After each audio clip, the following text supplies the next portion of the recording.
ഇത്രത്തോളം സഹായിച്ചതിന് നന്ദി. നമുക്ക് കാണാം. ഞാൻ ഇതിന്റെ മെറിറ്റിൽ പോകുന്നില്ല. ഇങ്ങനെ എന്തെങ്കിലും ഒരു ഇഷ്യൂ ഉണ്ടെങ്കിൽ അത് കോർട്ടും ഉണ്ട്, ഇലക്ഷൻ കമ്മീഷൻ ഉണ്ട്, അവിടെ പോയി പരാതി കൊടുക്കുക. സുരേഷ് ഗോപി പറയേണ്ട ആവശ്യമില്ലെന്ന് ഒരു ആവശ്യമില്ല, പാർട്ടിയാണ് പറയേണ്ടത്. അപ്പോൾ അത് ഒരു ഇലക്ഷൻ അട്ടിമറി പോലെ തന്നെയാണ് വരിക. അതുകൊണ്ട് ഗൗരവപൂർവമായ അന്വേഷണവും പരിശോധനയും വേണം. ജനാധിപത്യത്തിന്റെ കടക്കൽ കത്തിവെക്കുന്ന വോട്ടുകൊള്ള. രാജ്യവ്യാപക ആരോപണങ്ങളിൽ കേരളത്തിൽ നിന്നുള്ള ഏക BJP MPയും കുടുങ്ങുകയാണ്. പ്രതിഷേധങ്ങളിൽ BJP ബദൽ അക്രമങ്ങൾ തീർക്കുന്നത് നാം കണ്ടു. സുരേഷ് ഗോപി എന്ന MPയിൽ ക്ഷോഭിക്കുന്ന ഭരത് ചന്ദ്രനെ ഇന്നും പക്ഷേ കണ്ടില്ല. മൗനവും പരിഹാസവും കൊണ്ട് സ്വയം ദുർബലനായി. ജനാധിപത്യത്തോടുള്ള ധിക്കാരവുമായി ഇന്നലെയും എന്ന പോലെ ഇന്നും BJP നേതാക്കൾ എത്തുന്നു. 11 വോട്ടല്ലേ നിങ്ങൾ കണ്ടുപിടിച്ചുള്ളൂ, ബാക്കി ചേർത്തത് കൂടി കണ്ടുപിടിക്കൂ എന്ന് പറയാതെ പറയുകയാണ് ആ ധിക്കാരം ചെയ്യുന്നത്. സുരേഷ് ഗോപി മറുപടി പറയേണ്ട, BJPക്കാണ് ഉത്തരവാദിത്തമെന്ന് നെഞ്ചുവിരിക്കുന്നത് ഏതോ വലിയ കാര്യം പോലെ. വോട്ടുകൊള്ളയുടെ ആരോപണത്തിലാണ് ദേശം ഭരിക്കുന്ന പാർട്ടിയുടെ 56 ഇഞ്ച് പരാമർശം. നവഫാസിസ്റ്റ് പോക്കിൽ ജനാധിപത്യത്തിൽ ശേഷിക്കുന്ന പൗരന്റെ അവകാശത്തെ കൂടി കവരാനുള്ള സംഘശ്രമങ്ങളിൽ രാജ്യത്തിൻ്റെ പൗരബോധം കുത്തിന് പിടിച്ച് ശക്തിയുക്തം പറയും, പ്രതികരിക്കും. പൗരന്റെ രോദനം എന്നാകില്ല അവർ പറയുക.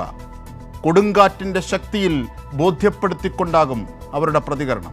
ജനാധിപത്യത്തെ തൃശങ്കൂലാക്കിയ ഇന്ത്യൻ ചരിത്രത്തിൽ അങ്ങനെ നേരിട്ടവർക്കൊക്കെ ഈ പൗരൻ്റെ ശക്തമായ ചൂണ്ടുവിരൽ നേരിടേണ്ടി വന്നത് ഇനി കാലം സാക്ഷിയാണ്. മൗനം കൊണ്ട് മറികടക്കാനാകുമോ വോട്ടുകൊള്ള? നമുക്ക് ചർച്ച ചെയ്യാം. ആദ്യം ചർച്ചയിൽ പങ്കെടുക്കുന്ന അതിഥികൾ. ശരത് പ്രസാദ്, DYFI നേതാവ്. അഡ്വക്കേറ്റ് നിബിൻ കൃഷ്ണൻ, യുവമോർച്ച നേതാവ്. MJ ശ്രീചിത്രൻ, സാമൂഹിക നിരീക്ഷകൻ. ഒപ്പം ഇടത് രാഷ്ട്രീയ നിരീക്ഷകൻ റജി ലൂക്കോസ്. ആദ്യം ശ്രീ അഡ്വക്കേറ്റ് നിബിൻ കൃഷ്ണൻ, യുവമോർച്ച പ്രതിനിധിയിലേക്ക്, BJP പ്രതിനിധിയിലേക്ക്. നിബിൻ, ഇത്ര വലിയൊരു ആരോപണം, ജനാധിപത്യത്തെ ഇങ്ങനെ തൃശങ്കൂലാക്കുന്നു എന്ന വലിയ ആരോപണം വരുന്നു. നിങ്ങളുടെ വാദം ശരിവെച്ചാൽ പോലും ഇതിന് മറുപടി പറയണ്ടേ? എന്തേ മൗനം കൊണ്ട് മാത്രം പ്രതികരണം?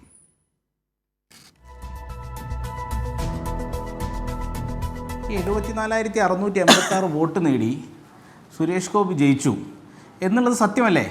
സ്വന്തം ബൂത്തിൽ തോറ്റ് ലോകസഭയിൽ തോറ്റ സുനിൽകുമാർ തോറ്റതിൻ്റെ ക്ഷീണം മറയ്ക്കാൻ കള്ളവോട്ടുണ്ട്, വോട്ട് മാറ്റിച്ചേർത്തു എന്നൊക്കെ പറഞ്ഞിട്ട് വല്ല കാര്യമുണ്ടോ?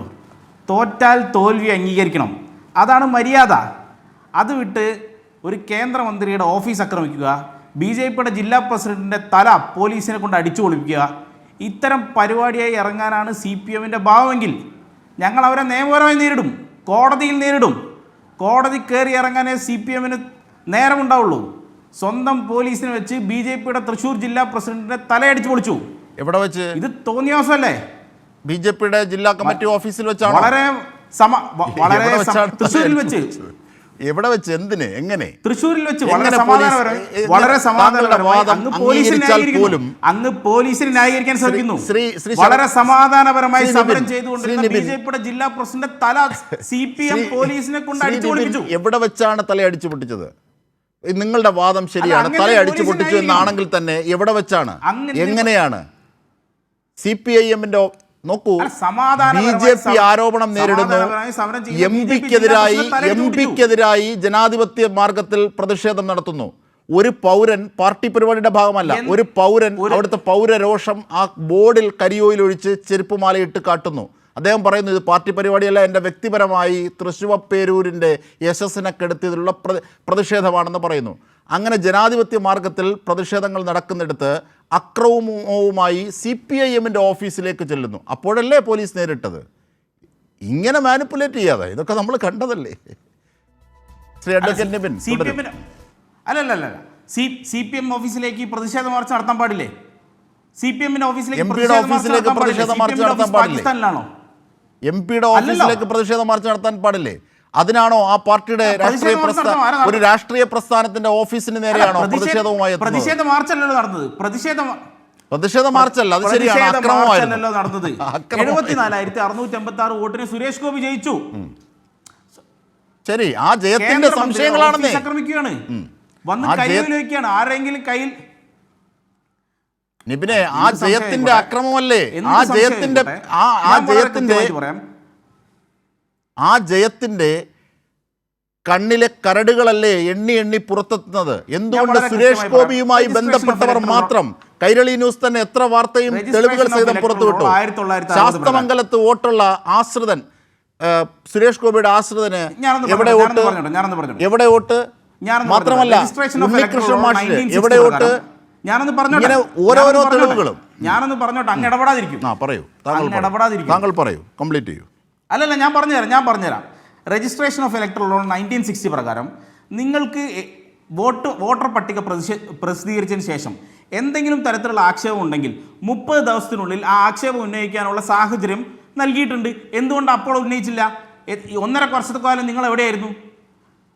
ആര് പറഞ്ഞു അത് തെറ്റാണ്? അന്ന് തന്നെ ഈ ആക്ഷേപങ്ങൾ ഉന്നയിച്ചതാണ്. അത് VS സുനിൽകുമാർ പറഞ്ഞല്ലോ, അന്ന് തന്നെ ആക്ഷേപങ്ങൾ ഉന്നയിച്ചതാണ്. പരാതി നൽകിയിട്ടുണ്ട്. അതുമായി ബന്ധപ്പെട്ട പരാതികളൊന്നും പരിഹരിക്കാതെ നൽകിയിട്ടുണ്ടോ? അതുമായി അതെ, തെരഞ്ഞെടുപ്പ് കമ്മീഷൻ, അത് ശ്രീ VS സുനിൽകുമാർ തന്നെ പറഞ്ഞിട്ടുണ്ട്. പരാതി നൽകിയിട്ടുണ്ട്. ആ പരാതികളൊന്നും പരിഹരിക്കാതെയാണ്, പ്രതിഫലിക്കാതെയാണ് വോട്ടർ പട്ടിക ഉണ്ടാക്കിയത്. അതിൻ്റെ മൂർത്തമായ ചില തെളിവുകളും അദ്ദേഹം മാധ്യമങ്ങളോട് പറയുകയും ചെയ്തു, VS സുനിൽകുമാർ. താങ്കൾക്ക് തുടരാം, ശ്രീ നിപിൻ. വോട്ടർ പട്ടികയിൽ എന്തെങ്കിലും കൃത്രിമം നടന്നിട്ടുണ്ടെന്ന് പറയേണ്ടത് ഇലക്ഷൻ കമ്മീഷനാണ്. ഇലക്ഷൻ കമ്മീഷൻ BJPയുടെ സെല്ലല്ല. ഇലക്ഷൻ കമ്മീഷൻ രാജ്യത്ത് നിലനിൽക്കുന്ന ഒരു കോൺസ്റ്റിറ്റ്യൂഷണൽ ബോഡിയാണ്, ഒരു ഭരണഘടനാ പദവിയുള്ള ഒരു ഭരണഘടനാ സ്ഥാപനമാണ്. ഇലക്ഷൻ കമ്മീഷൻ എന്നത് BJPയുടെ ഒരു സെല്ലല്ല, BJPയുടെ ഒരു പരിവാറല്ല. അങ്ങനെ കരുതരുത്. BJP രാജ്യത്ത് തെരഞ്ഞെടുപ്പിൽ വിജയിച്ചു കഴിഞ്ഞാൽ അപ്പോൾ നിങ്ങൾ തെരഞ്ഞെടുപ്പിനെ കുറ്റം പറയുന്നു. ഇത്രയും കാലം കോൺഗ്രസും കമ്മ്യൂണിസ്റ്റും പറഞ്ഞുകൊണ്ട് ഞാൻ പറയട്ടെ ഇത്രയും കാലം UDF LDF പറഞ്ഞുകൊണ്ടിരുന്നത്, അല്ലെങ്കിൽ കോൺഗ്രസും കമ്മ്യൂണിസ്റ്റും പറഞ്ഞുകൊണ്ടിരുന്നത് വോട്ടിംഗ് മെഷീനിലാണ് പ്രശ്നം. ഇപ്പോൾ ഒരു പുള്ളി വന്ന് പറയുന്നു വോട്ടിംഗ് മെഷീനിലല്ല, വോട്ടർ പട്ടികയിലാണ് പ്രശ്നം. അപ്പോൾ ഇത്രയും കാലം പറഞ്ഞ വാദം നിലനിൽക്കുന്നുണ്ടോ? അത് കൂടുതൽ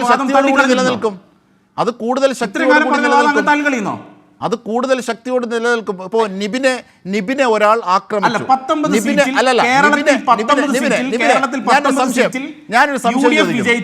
ഞാൻ പറയട്ടെ, ഇതൊന്ന് പറഞ്ഞു തരണോട്ടെ. UDF കേരളത്തിൽ 19 സീറ്റിൽ UDF വിജയിച്ചപ്പോൾ വളരെ നല്ല വോട്ടിംഗ് മെഷീൻ. ഭാരതത്തിൽ 240 സീറ്റിൽ BJP ജയിച്ചപ്പോൾ, കേരളത്തിൽ 1 സീറ്റ് ജയിച്ചപ്പോൾ ആ വോട്ടിംഗ് മെഷീൻ മോശം, ആ വോട്ടർ പട്ടിക മോശം. തോറ്റാൽ തോൽവി അംഗീകരിക്കണം. ഞങ്ങൾ 20 സീറ്റിൽ മത്സരിച്ചു, 19 സീറ്റിൽ ഞങ്ങൾ തോറ്റു, ഞങ്ങൾ തോൽവി അംഗീകരിച്ചു.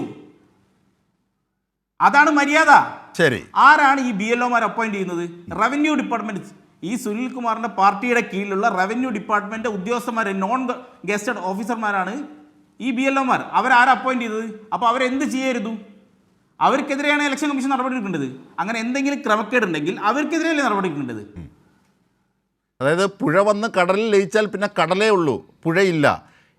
തെരഞ്ഞെടുപ്പ് കമ്മീഷനാണ് ആ ഉദ്യോഗസ്ഥരുടെ എല്ലാ ഉത്തരവാദിത്തം തെരഞ്ഞെടുപ്പ് കാലഘട്ടത്തിൽ. അത് ഇപ്പോൾ നിബിനും അറിയാം, നമുക്കെല്ലാം അറിയാം. എന്തിനാണ് ഈ ഇരുട്ടുകൊണ്ട് വോട്ടയടയ്ക്കുന്നത്?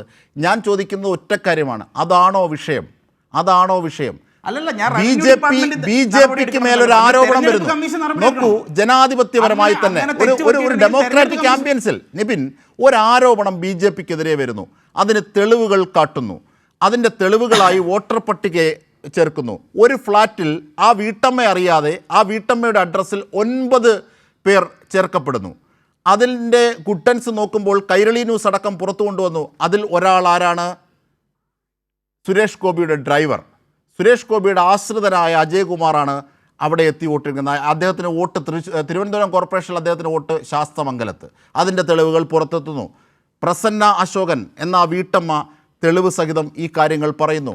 മാത്രമല്ല, തീർന്നില്ല. ഇരട്ട വോട്ട് ചേർത്തവരിൽ ആലത്തൂർ മണ്ഡലത്തിൽ ഉൾപ്പെടുന്ന വരവൂർ പഞ്ചായത്തിലെ സ്ഥിരം താമസക്കാരനായ ഷാജി വരവൂർ, ഭാര്യ ദീപ്തി കമലാക്ഷി. തീർന്നില്ല, തൃശ്ശൂർ ജില്ലാ വൈസ് പ്രസിഡന്റിൻ്റെ മേൽവിലാസ സംസ്ഥാന vice president V Unnikrishnan Thrissur പാർലമെൻറ്റിൽ വോട്ട് ചെയ്യുന്നു. അദ്ദേഹത്തിന് പൊന്നാനിയിലാണ് വോട്ട്. ഇങ്ങനെ തെളിവുകൾ സഹിതം പുറത്തെത്തുകയാണ്. ഈ തെളിവുകൾ സഹിതം പുറത്തെത്തുന്ന ഘട്ടത്തിൽ ഇതിനോട് പ്രതിരോധിക്കാൻ എന്താണ് അങ്ങനെ ചേർക്കപ്പെട്ടതിൻ്റെ ഗുട്ടൻസ്? ഈ ആരോപണ വിധേയരായവരെല്ലാം BJPയുമായും സുരേഷ് ഗോപിയുമായും ബന്ധമുള്ളവരാണ്. അത് യാദൃശ്ചികമാണോ നിപിൻ? അഡ്വക്കേറ്റ് നിപിൻ, താങ്കൾ നിയമ വിദ്യാർത്ഥി കൂടിയാണ്, നിയമം പഠിച്ച ആളാണ്. അങ്ങ് താമസിക്കുന്ന സ്ഥലത്തല്ലേ അങ്ങ് താമസിക്കുന്ന സ്ഥലത്തല്ലേ അങ്ങയുടെ ഡ്രൈവർ താമസിക്കുന്നത്? അങ്ങ് അങ്കമാലി താമസിക്കുമ്പോൾ ഡ്രൈവർ തിരുവനന്തപുരത്തല്ലല്ലോ. പക്ഷേ വോട്ടോ താമസിക്കുന്നിടത്തല്ലല്ലോ വോട്ട് വരുന്നത്. താമസിക്കുന്ന സ്ഥലത്താണ് താമസിക്കുന്നിടത്തല്ലല്ലോ വോട്ട് വരുന്നത്. പ്രൂഫിന്റെ അടിസ്ഥാനത്തിൽ അതെങ്ങനെയാണ്? ശാസ്തമംഗലത്ത് വോട്ടുള്ള ഒരാൾ, ഞാൻ ഒരൊറ്റ കാര്യം ചെയ്യുന്നു, ഇവിടെ ഉപതെരഞ്ഞെടുപ്പ് നടക്കുന്നു. നമ്മൾ പാലക്കാടും നിലമ്പൂരും ഒക്കെ കണ്ടതാണ്. ഉപതെരഞ്ഞെടുപ്പ് നടക്കുന്നു വ്യാപകമായി. എല്ലാ പാർട്ടി, ഇപ്പം താങ്കളും UDF LDF എല്ലാം അവിടെ ക്യാമ്പ് ചെയ്ത് പ്രചരണം നടത്തുന്നവരാണ്. ഈ പ്രചരണത്തിന് വന്ന LDFകാരും UDFകാരും BJPയും എല്ലാം മത്സരിച്ച് ആ മണ്ഡലത്തിൽ വോട്ട് ചേർത്താൽ, അല്ലെങ്കിൽ ആ ഉപതെരഞ്ഞെടുപ്പ് മുന്നിൽ കണ്ട് അവിടെ വോട്ട് ചേർത്താൽ ജനാധിപത്യത്തെ അട്ടിമറിക്കലല്ലേ അത്? BJPക്ക് മേൽ വരുന്ന ഒരു ആരോപണം ഇതാണ്. അതൊന്ന്. രണ്ട്, ഇന്നത്തെ പ്രധാന പ്രശ്നം എന്താണ് നിപിൻ? അഡ്വക്കേറ്റ് നിപിൻ അതിനെ അഭിസംബോധന ചെയ്യുന്നില്ല. നിപിൻ സാധാരണഗതിയിൽ വളരെ കട്ട് ആൻഡ് ഡ്രൈഡായി കാര്യങ്ങൾ വിശദീകരിക്കുന്ന നിപിൻ ഇവിടെ ഈ കാര്യങ്ങൾ വിശദീകരിക്കുന്നില്ല. കാരണം ഇന്ന് ഇത്രയേറെ ആരോപണം ഉണ്ടായിട്ടും എല്ലാ കാര്യത്തിലും രോഷാകുലനായി മാധ്യമപ്രവർത്തകരോട് പോലെ പ്രതികരിക്കുന്ന സുരേഷ് ഗോപിക്കും മൗനം, നന്ദി. അതുപോലെ തന്നെ നിങ്ങളുടെ നേതാവ് രാജീവ് ചന്ദ്രശേഖർ, അതുപോലെ തന്നെ കെ സുരേന്ദ്രൻ, അതുപോലെ തന്നെ ഇന്നലെ വി മുരളീധരൻ, ഇവരൊക്കെ പറയുന്നത് ഈ കള്ളവോട്ട് ചേർത്തില്ലെന്നില്ല, നിങ്ങൾ കണ്ടുപിടിക്കൂ, ഇത്രയല്ലേ കണ്ടുപിടിച്ചുള്ളൂ. അതിന് പരസ്യമായി പറയുന്നതിന് കോടതി പോകൂ, തെരഞ്ഞെടുപ്പ് കമ്മീഷൻ പോകൂ, എല്ലാ തെരഞ്ഞെടുപ്പിൻ്റെ പ്രക്രിയകളൊക്കെ കഴിഞ്ഞിട്ടാണ് ഇതൊക്കെ പറയുന്നത്. ഇങ്ങനെയുള്ള പറച്ചിലുകളിൽ മടിയിൽ കനമുണ്ടോ എന്ന് പൗരൻ സംശയിച്ചാൽ തെറ്റുണ്ടോ നിപിൻ? ഞാൻ അങ്ങ് ഇതിൻ്റെ ടെക്നിക്കൽ സൈഡ് എന്നെ കൊണ്ട് പറയിപ്പിക്കണോ? തിരഞ്ഞെടുപ്പ് കമ്മീഷൻ പറയേണ്ടതാണ്, എന്നാലും ടെക്നിക്കൽ സൈഡ് പറയണമെങ്കിൽ ഞാൻ പറയാം. ഫോം 6 വോട്ട് ചേർക്കുക, form 7 ഡിലീഷനും, form 8 കറക്ഷനും, form 8A ട്രാൻസ്പോർട്ടേഷനുമാണ്. Okay. Form 8A transportation ചെയ്യാത്ത വോട്ടുകൾ, ഇപ്പം നമ്മളൊരു സ്ഥലത്ത് താമസിക്കുന്നു, മറ്റൊരു സ്ഥലത്തേക്ക് താമസം മാറി. അപ്പോൾ എനിക്കിപ്പോൾ കോഴിക്കോട് വോട്ടുണ്ട്, ഞാൻ എറണാകുളത്താണ്, ഹൈക്കോടതിയിലാണ് പ്രാക്ടീസ് ചെയ്യുന്നത്. അപ്പോൾ അവിടെ ഞാൻ സ്ഥിരതാമസക്കാരനായി, ഇവിടുത്തെ വോട്ട് ഡിലീറ്റ് ചെയ്തില്ല. ഇവിടുത്തെ വോട്ട് ഡിലീറ്റ് ചെയ്യാനുള്ള ബാധ്യത അല്ലെങ്കിൽ റെസ്പോൺസിബിലിറ്റി ഇവിടുത്തെ BLOനാണ്, ബൂത്ത് ലെവൽ ഓഫീസർക്കാണ്. ഞാൻ എറണാകുളത്ത് പോയി താമസിച്ചു, അവിടെ ഞാൻ പുതിയ വോട്ടർ ഇൻക്ലൂഷൻ ഫോം 6 പ്രകാരം ഇൻക്ലൂഷനിലേക്ക് ചേർത്തു. ഞാൻ കോഴിക്കോട് വോട്ട് ചെയ്താൽ മാത്രമേ പ്രശ്നമുള്ളൂ, അതുമാത്രമേ നിയമലംഘനമാവുള്ളൂ. അതായത് അല്ല, ഇരട്ട വോട്ട് ഇരട്ട ID അത് നിയമവിരുദ്ധമാണ്. ടെക്നിക്കൽ വശം താങ്കൾ പറഞ്ഞ ഈ പ്രോസസ്സിലൂടെ അല്ല ഈ വോട്ട് ചേർക്കൽ നടന്നതെന്നാണ് ആക്ഷേപം. സിമ്പിൾ. ഞാൻ തിരിച്ചെത്താം നിപിൻ. ശ്രീ ശരത് പ്രസാദ്, DYFI നേതാവ്. ശ്രീ ശരത് ട്രാൻസ്പോർട്ടേഷൻ ചെയ്തില്ല. ശരി, ശ്രീ ശരത് പ്രസാദ്, നിങ്ങളൊക്കെ ഇത്ര പാവമായ BJP, ഇത്ര പ്രോസസ്സുകളിലൂടെ നീങ്ങിയ BJPയാണ് നിങ്ങൾ ഇങ്ങനെ വല്ലാതെ തെറി പറഞ്ഞത്. നോക്കൂ നിപിൻ കൃഷ്ണൻ പറയുന്നത്.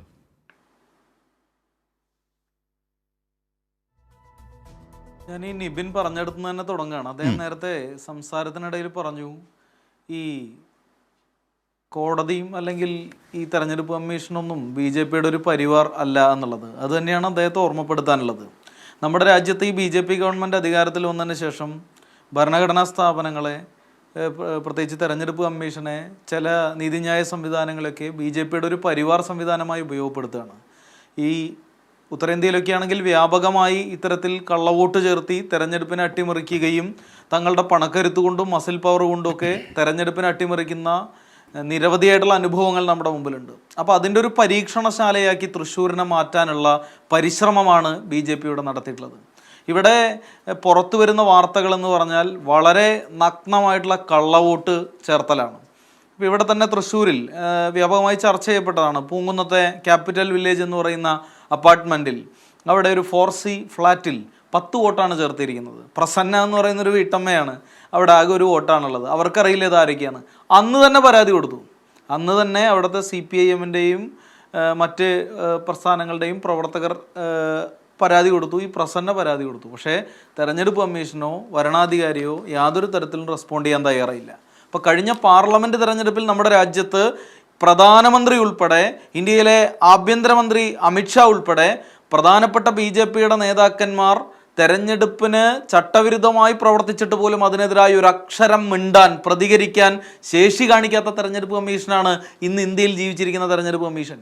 അത് ഇപ്പോൾ നമ്മുടെ നാട്ടിൽ സാധാരണ പറയും, ഈ വില്ലേജ് ഓഫീസറെ തഹസിൽദാർക്കെതിരായി നടപടിയെടുക്കാൻ ചുമതലപ്പെടുത്തിയത്. ആ നിലയിലാണ് ഇന്നത്തെ തെരഞ്ഞെടുപ്പ് കമ്മീഷൻ്റെ ഉൾപ്പെടെ നിയമനം നടന്നുകൊണ്ടിരിക്കുന്നത്. ഇപ്പോൾ തൃശ്ശൂരിനെ സംബന്ധിച്ചിടത്തോളം സുരേഷ് ഗോപി തെറ്റായ നിലയിൽ കള്ളവോട്ട് ചേർത്തി ജനാധിപത്യത്തെ അട്ടിമറിക്കാൻ പരിശ്രമിച്ചുകൊണ്ടാണ് ഈ തെരഞ്ഞെടുപ്പിലൂടെ വിജയിച്ചിട്ടുള്ളത്. ഇപ്പോൾ അവിടെ മാത്രമൊന്നുമല്ല, ഓരോ ദിവസം കഴിയും തോറും പുതിയ പുതിയ വാർത്തകളാണ് പുറത്തു വരുന്നത്. ഇപ്പോൾ ഈ മധ്യ കേരളത്തിൽ BJP ഭരിക്കുന്ന പഞ്ചായത്താണ് അവണിശ്ശേരി ഗ്രാമപഞ്ചായത്ത്. അവിടെയുള്ള സ്ഥലമാണ് ചെറുവത്തേരി.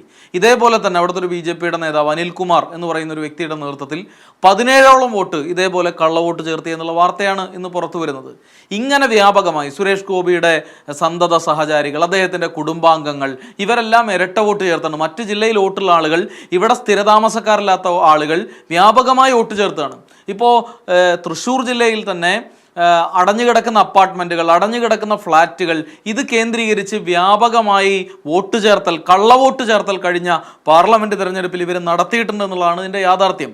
ഇതിനെക്കുറിച്ച് ന്യായമായി പ്രതികരിക്കാൻ, ഇതിനെക്കുറിച്ച് ഇതിൻ്റെ അഭിപ്രായം പറയാൻ ഒന്നാമത്തെ ഉത്തരവാദിത്വമുള്ളത് കേന്ദ്രമന്ത്രിയായിട്ടുള്ള സുരേഷ് ഗോപിക്കാണ്. അദ്ദേഹം ഈ തൃശ്ശൂരിൻ്റെ MP ആണ്. ഇവിടെ ഏറ്റവും പ്രധാനപ്പെട്ട പ്രശ്നം എന്ന് പറഞ്ഞാൽ ഈ പാർലമെൻറ്റ് മണ്ഡലത്തിലെ ജനങ്ങൾക്ക്, ഇപ്പോൾ നിബിൻ ഏത് മണ്ഡലത്തിലെ ആളാണെന്ന് എനിക്കറിയില്ല, പക്ഷേ ഞാൻ ഈ മണ്ഡലത്തിൽ ജീവിക്കുന്ന ആളാണ്. ഈ പാർലമെൻറ്റ് മണ്ഡലത്തിലെ ജനങ്ങൾക്ക് സുരേഷ് ഗോപി എന്ന് പറഞ്ഞാൽ TV കാണുന്ന ഒരാൾ മാത്രമാണ്. അങ്ങനെ ഒരു അനുഭവം ഇവിടെയില്ല. അദ്ദേഹം ഈ ജില്ലയിലെ വികസന പ്രശ്നങ്ങളിൽ ഇടപെടുന്നില്ല. ഈ ജില്ലയിലില്ല, ഈ ജില്ലയിൽ അവൈലബിൾ അല്ല. ഇപ്പം ഇന്ന് തന്നെ ഇത്രയും വലിയ ആക്ഷേപം അദ്ദേഹത്തിനെതിരെ ഉയർന്നു വന്നിട്ടും അദ്ദേഹം ഇന്ന് തന്നെ ഇവിടെ 9:30 വന്നു, 11 മണിക്ക് മടങ്ങിപ്പോയി. 2 സ്ഥലത്ത് പോയി അദ്ദേഹം മടങ്ങിപ്പോവാണ് ചെയ്തത്. ഈ തൃശ്ശൂരിൻ്റെ MP എവിടെയാണ്? അദ്ദേഹം കേന്ദ്രമന്ത്രിയായി ഒരുപാട് മോഹന സുന്ദര വാഗ്ദാനങ്ങൾ ഈ ജില്ലയിൽ അവതരിപ്പിച്ചിട്ടുണ്ടായിരുന്നു. എന്തെങ്കിലും ഒന്ന് നടപ്പിലാക്കാൻ, എന്തെങ്കിലും ഒന്ന്, ഏതെങ്കിലും ഒരു വികസന പ്രവർത്തനത്തിന് എന്തെങ്കിലും ഒരു ശിലയിടാൻ, ഒരു ഇടപെടൽ നടത്താൻ അദ്ദേഹത്തിന് കഴിഞ്ഞിട്ടുണ്ടോ? ഇവിടെ ഈ ദേശീയപാതയിൽ നേരത്തെ ടോൾ ഉൾപ്പെടെയുള്ള വിഷയങ്ങളുടെ ഭാഗമായി മണിക്കൂർ കണക്കിന് സമയം ഗതാഗതക്കുരുക്ക് അനുഭവിക്കുക. കേന്ദ്രമന്ത്രി എന്ത് ഇടപെടലാണ് നടത്തുന്നത്? ഈ കള്ളവോട്ട് ചേർത്തി വ്യാപകമായി ഇത്തരത്തിലുള്ള തെരഞ്ഞെടുപ്പിൽ ജനാധിപത്യത്തെ വിലക്കെടുത്തുകൊണ്ട് തെരഞ്ഞെടുപ്പിൽ വിജയിക്കുന്ന ഒരു നിലപാടാണ് ഉണ്ടായിട്ടുള്ളത്. പിന്നെ മറ്റൊന്ന്, ഇവിടെ നിബിനെ രാജഭരണമൊക്കെ പോയി, ഇപ്പം ജനാധിപത്യമാണ്. ആ ജനാധിപത്യമല്ല, സുരേഷ് ഗോപി അദ്ദേഹം കരുതുന്നത് അദ്ദേഹം കൊച്ചി രാജാവാണെന്നാണ്. അതുപോലെയാണ് അദ്ദേഹത്തിൻ്റെ പെരുമാറ്റം. സാധാരണക്കാരായിട്ടുള്ള മനുഷ്യരുടെ ജീവൽ പ്രശ്നങ്ങളിൽ ഇടപെടാൻ, ഈ നാടിനകത്തെ ജനാധിപത്യത്തിന്റെ 4 തൂണുകളായിട്ടുള്ള മാധ്യമങ്ങളോടുള്ള അദ്ദേഹത്തിന്റെ സമീപനം, ഈ നാടിനകത്തെ സാധാരണക്കാരായിട്ടുള്ള മനുഷ്യരുടെ വികസന പ്രശ്നങ്ങളിൽ അദ്ദേഹത്തിന്റെ അഭിപ്രായം, മാടമ്പിയെ പോലെ പ്രവർത്തിക്കുകയാണ്. ഒറ്റ കാര്യം കൂടി പറയാനുള്ളത്, ഒരൊറ്റ കാര്യം കൂടി പറയാനുള്ളത്, നേരത്തെ ഈ ഓഫീസിന്റെ കാര്യം പറഞ്ഞു, ഓഫീസിലെ കരിയോയിൽ ഒഴിച്ചു എന്ന് പറഞ്ഞു. എടോ, നിങ്ങളുടെ ഈ സംഘപരിവാറുകാർ ഒരു MP ചുട്ടുകൊന്നിട്ടുണ്ട്. എക്സാൻ ജാഫ്രി എന്ന് പറയുന്ന ഒരു MP ചുട്ടുകൊന്നവരാണ് നിങ്ങൾ. പിന്നെയാണ് ഒരു MP മറ്റേ ബോർഡിൽ ഒരു കരിയോയിൽ ഒഴിച്ച കാര്യം പറയുന്നത്. ഒരു ജില്ലാ പ്രസിഡന്റിന്റെ നേതൃത്വത്തിലാണ് തൃശ്ശൂർ പോലൊരു ജില്ലയിൽ CPIM ജില്ലാ കമ്മിറ്റി ഓഫീസിലേക്ക് ആക്രമണം നടത്താൻ വരുന്നത്. ഈ ഓഫീസിന്റെ 10-15 മീറ്റർ അപ്പുറത്താണ് നിങ്ങളുടെ ജില്ലാ പ്രസിഡന്റിന്റെ നേതൃത്വത്തിൽ 50ഓളം RSSന്റെ ഗുണ്ടകൾ ആക്രമണം നടത്താൻ വരുന്നത്. അതിനെ ഈ ജില്ലയിലെ പ്രസ്ഥാനം പ്രതിരോധിക്കും, ഒരു സംശയവും വേണ്ട. അതിനെ ഈ ജില്ലയിലെ പ്രസ്ഥാനം പ്രതിരോധിക്കും. അഴീക്കോടൻ രാഘവന്റെ ജീവരക്തം വീണു ചുവന്ന പ്രസ്ഥാനമാണ് ഈ തൃശ്ശൂരിലെ CPIM. ആ പ്രസ്ഥാനം ഈ RSSന്റെ ഇത്തരത്തിലുള്ള തിട്ടൂരങ്ങൾ പ്രതിരോധിക്കും, ഒരു സംശയം വേണ്ടത്. ശരി, ഞാൻ തിരിച്ചെത്താം. ശ്രീചിത്രൻ, MJ ശ്രീചിത്രൻ, നോക്കൂ, സച്ചിദാനന്ദൻ കവിതകളിൽ പറയുന്നത് പോലെ നീ മരിച്ചതിന് അവർക്ക് തെളിവുകളില്ല, പക്ഷേ നീ ജീവിച്ചിരുന്നതിന് ഞങ്ങൾക്ക് തെളിവുകളുണ്ട് എന്ന് മറ്റൊരു കോണ്ടക്സിലാണെങ്കിൽ പോലും പറഞ്ഞത്. മറ്റൊരു കോണ്ടക്സ് അല്ല, അതും ജനാധിപത്യത്തെ ധ്വംസനം ചെയ്ത സംഭവത്തിൻ്റെ കാലത്താണ്. അപ്പോൾ ഈ ജനാധിപത്യത്തെ ഇങ്ങനെ നഗ്നമായി ധ്വംസിക്കുകയും അതിനുശേഷം തെളിവ് കൊണ്ടുപോവാ എന്ന് ദേശം ഭരിക്കുന്ന പാർട്ടി അന്തസ്സോടുകൂടി പറയുകയും ചെയ്യുന്നതിലെ ഒരു സാമൂഹിക പ്രശ്നമുണ്ട്, അല്ലേ ശ്രീ MJ? തീർച്ചയായും ഇതിലൊരു സാമൂഹിക പ്രശ്നമുണ്ട്, അതോടൊപ്പം വലിയ തോതിലുള്ള ഒരു ധാർമ്മിക പ്രശ്നമുണ്ട്. ഈ തൃശ്ശൂർ ഞാനിങ്ങ് എടുക്കുക എന്നൊക്കെ അദ്ദേഹം പ്രസംഗിക്കുമ്പോൾ ഒരു സ്റ്റൈലിൽ പറഞ്ഞതാണെന്നാണ് നമ്മൾ കരുതിയത്. പക്ഷെ ഇത്തരത്തിൽ പൂർണ്ണമായും രാഷ്ട്രീയ ധാർമ്മികതയെ പൂർണ്ണമായും അവഗണിച്ചുകൊണ്ടാണ് തൃശ്ശൂർ എടുക്കുന്നത് എന്നുള്ളതാണ് ഇപ്പൊ പുറത്താവുന്ന കാര്യം. അദ്ദേഹം മാധ്യമങ്ങളെ കാണുമ്പോൾ ഈ കള്ളൻ പോലീസിനെ കണ്ടതുപോലെ ഓടുന്ന ഒരു ദൃശ്യം ജനാധിപത്യത്തിലെ ഏറ്റവും വലിയ അശ്ലീല ദൃശ്യങ്ങളിലൊന്നാണ്. അതായത് അദ്ദേഹത്തിന്റെ മണ്ഡലത്തിൽ അദ്ദേഹത്തിന്റെ വിജയത്തെ കുറിച്ചിട്ടുള്ള സംശയങ്ങൾ വരുമ്പോഴുള്ള ചോദ്യങ്ങൾക്ക് മറുപടി പറയാൻ പോലും കെൽപ്പില്ലാത്ത ഒരു MP എങ്ങനെയാണ് ജനങ്ങളുടെ മുന്നിലുള്ള ചോദ്യങ്ങൾക്ക് ഉത്തരം പറയുക? ഇത്രമാത്രം ദയനീയമായ ഒരു കാഴ്ച നമ്മൾ വേറെ കാണുന്നില്ല. പക്ഷെ ഇതിനകത്ത് രാഷ്ട്രീയമായി നമ്മൾ തിരിച്ചറിയേണ്ട 1-2 കാര്യങ്ങളുണ്ട്. 2024 ഇലക്ഷനെ സംബന്ധിച്ചിട്ടുള്ള ചോദ്യങ്ങൾ ഇന്നോ ഇന്നലെയോ ഉയരുന്നതല്ല. ഇപ്പോൾ ഈ ചോദ്യങ്ങൾ ശക്തമായി ഉയരുന്നു. ഈ ചോദ്യങ്ങൾ മുൻപേ ഉയരുന്നുണ്ട്. ഈ തെരഞ്ഞെടുപ്പ് കഴിഞ്ഞപ്പോഴും ഉയരുന്നുണ്ട്. ഈ തെരഞ്ഞെടുപ്പിന്റെ സമയത്ത് കണ്ട കാഴ്ചകളൊക്കെ നമുക്ക് ഓർമ്മയുണ്ടാവും. യുപിയിലാണ് ഒരു വോട്ടർ 7 ബൂത്തിൽ പോയിട്ട് ഞാൻ താമരക്ക് വോട്ട് ചെയ്തതിന്റെ കാര്യം അദ്ദേഹം ഇങ്ങനെ വീഡിയോ എടുത്ത് കാണിച്ചത്. തുടർന്ന് അവിടെ നടപടി എടുത്തു എന്ന് പുറത്ത് വെറുതെ പറയുകയുണ്ടായി. നടപടി എടുത്തതിനെ പറ്റി പിന്നീട് റിപ്പോർട്ടുകളില്ല. അങ്ങനെ എത്രയോ കാഴ്ചകളുണ്ട്. ഞാൻ അതിലേക്ക് പോകുന്നില്ല. ആ ഇലക്ഷൻ കഴിഞ്ഞ സമയത്ത് തന്നെ AERഉം വോയിസ് ഫോർ ഡെമോക്രസിയും ഒക്കെ പറഞ്ഞിരുന്ന ഒരു കാര്യമുണ്ട്. പോൾ ചെയ്ത കണക്കും പിന്നീട് ഫലം വന്നപ്പോൾ അത് phase 1, phase 2, phase 3 എന്നിങ്ങനെയാണല്ലോ വന്നത്. റിസൾട്ട് സാധാരണ പോലെയല്ല. വന്നപ്പോഴുള്ള കണക്ക് തമ്മിൽ 5 കോടി വോട്ടിന്റെ വ്യത്യാസമാണ് അന്ന് പറഞ്ഞത്. ആ 5 കോടി വോട്ടിന്റെ വ്യത്യാസം ചൂണ്ടിക്കാണിച്ചുകൊണ്ട് കമ്മീഷനോട് വിശദീകരണം ആവശ്യപ്പെട്ടിരുന്നു. കമ്മീഷൻ പതിവ് പോലെ ഒരു വിശദീകരണവും കൊടുത്തില്ല. ഈ 5 കോടി വോട്ടിന്റെ വ്യത്യാസത്തിൽ ഏതാണ്ട് 86,000 വോട്ടിന്റെ വ്യത്യാസം വന്നത് തൃശ്ശൂരാണ് എന്ന് പറഞ്ഞത് മറ്റാരുമല്ല, ഇന്നത്തെ കേന്ദ്രമന്ത്രിയായിരിക്കുന്ന നിർമ്മലാ സീതാരാമന്റെ ഭർത്താവായ പരകാല പ്രഭാകരനാണ്. അദ്ദേഹം പറഞ്ഞത് 86,000 വോട്ടിന്റെ വ്യത്യാസം തൃശ്ശൂരിൽ മാത്രമാണ് എന്നുള്ളതായിരുന്നു. പക്ഷെ അന്നൊന്നും അതിനെ സംബന്ധിച്ച് കോൺക്രീറ്റ് ആയ വോട്ടർ പട്ടികയെ മുൻനിർത്തിയുള്ള തെളിവുകൾ ഉണ്ടായിരുന്നില്ല. ഇപ്പൊ പുറത്തു വരുന്ന ദൃശ്യം നോക്കൂ.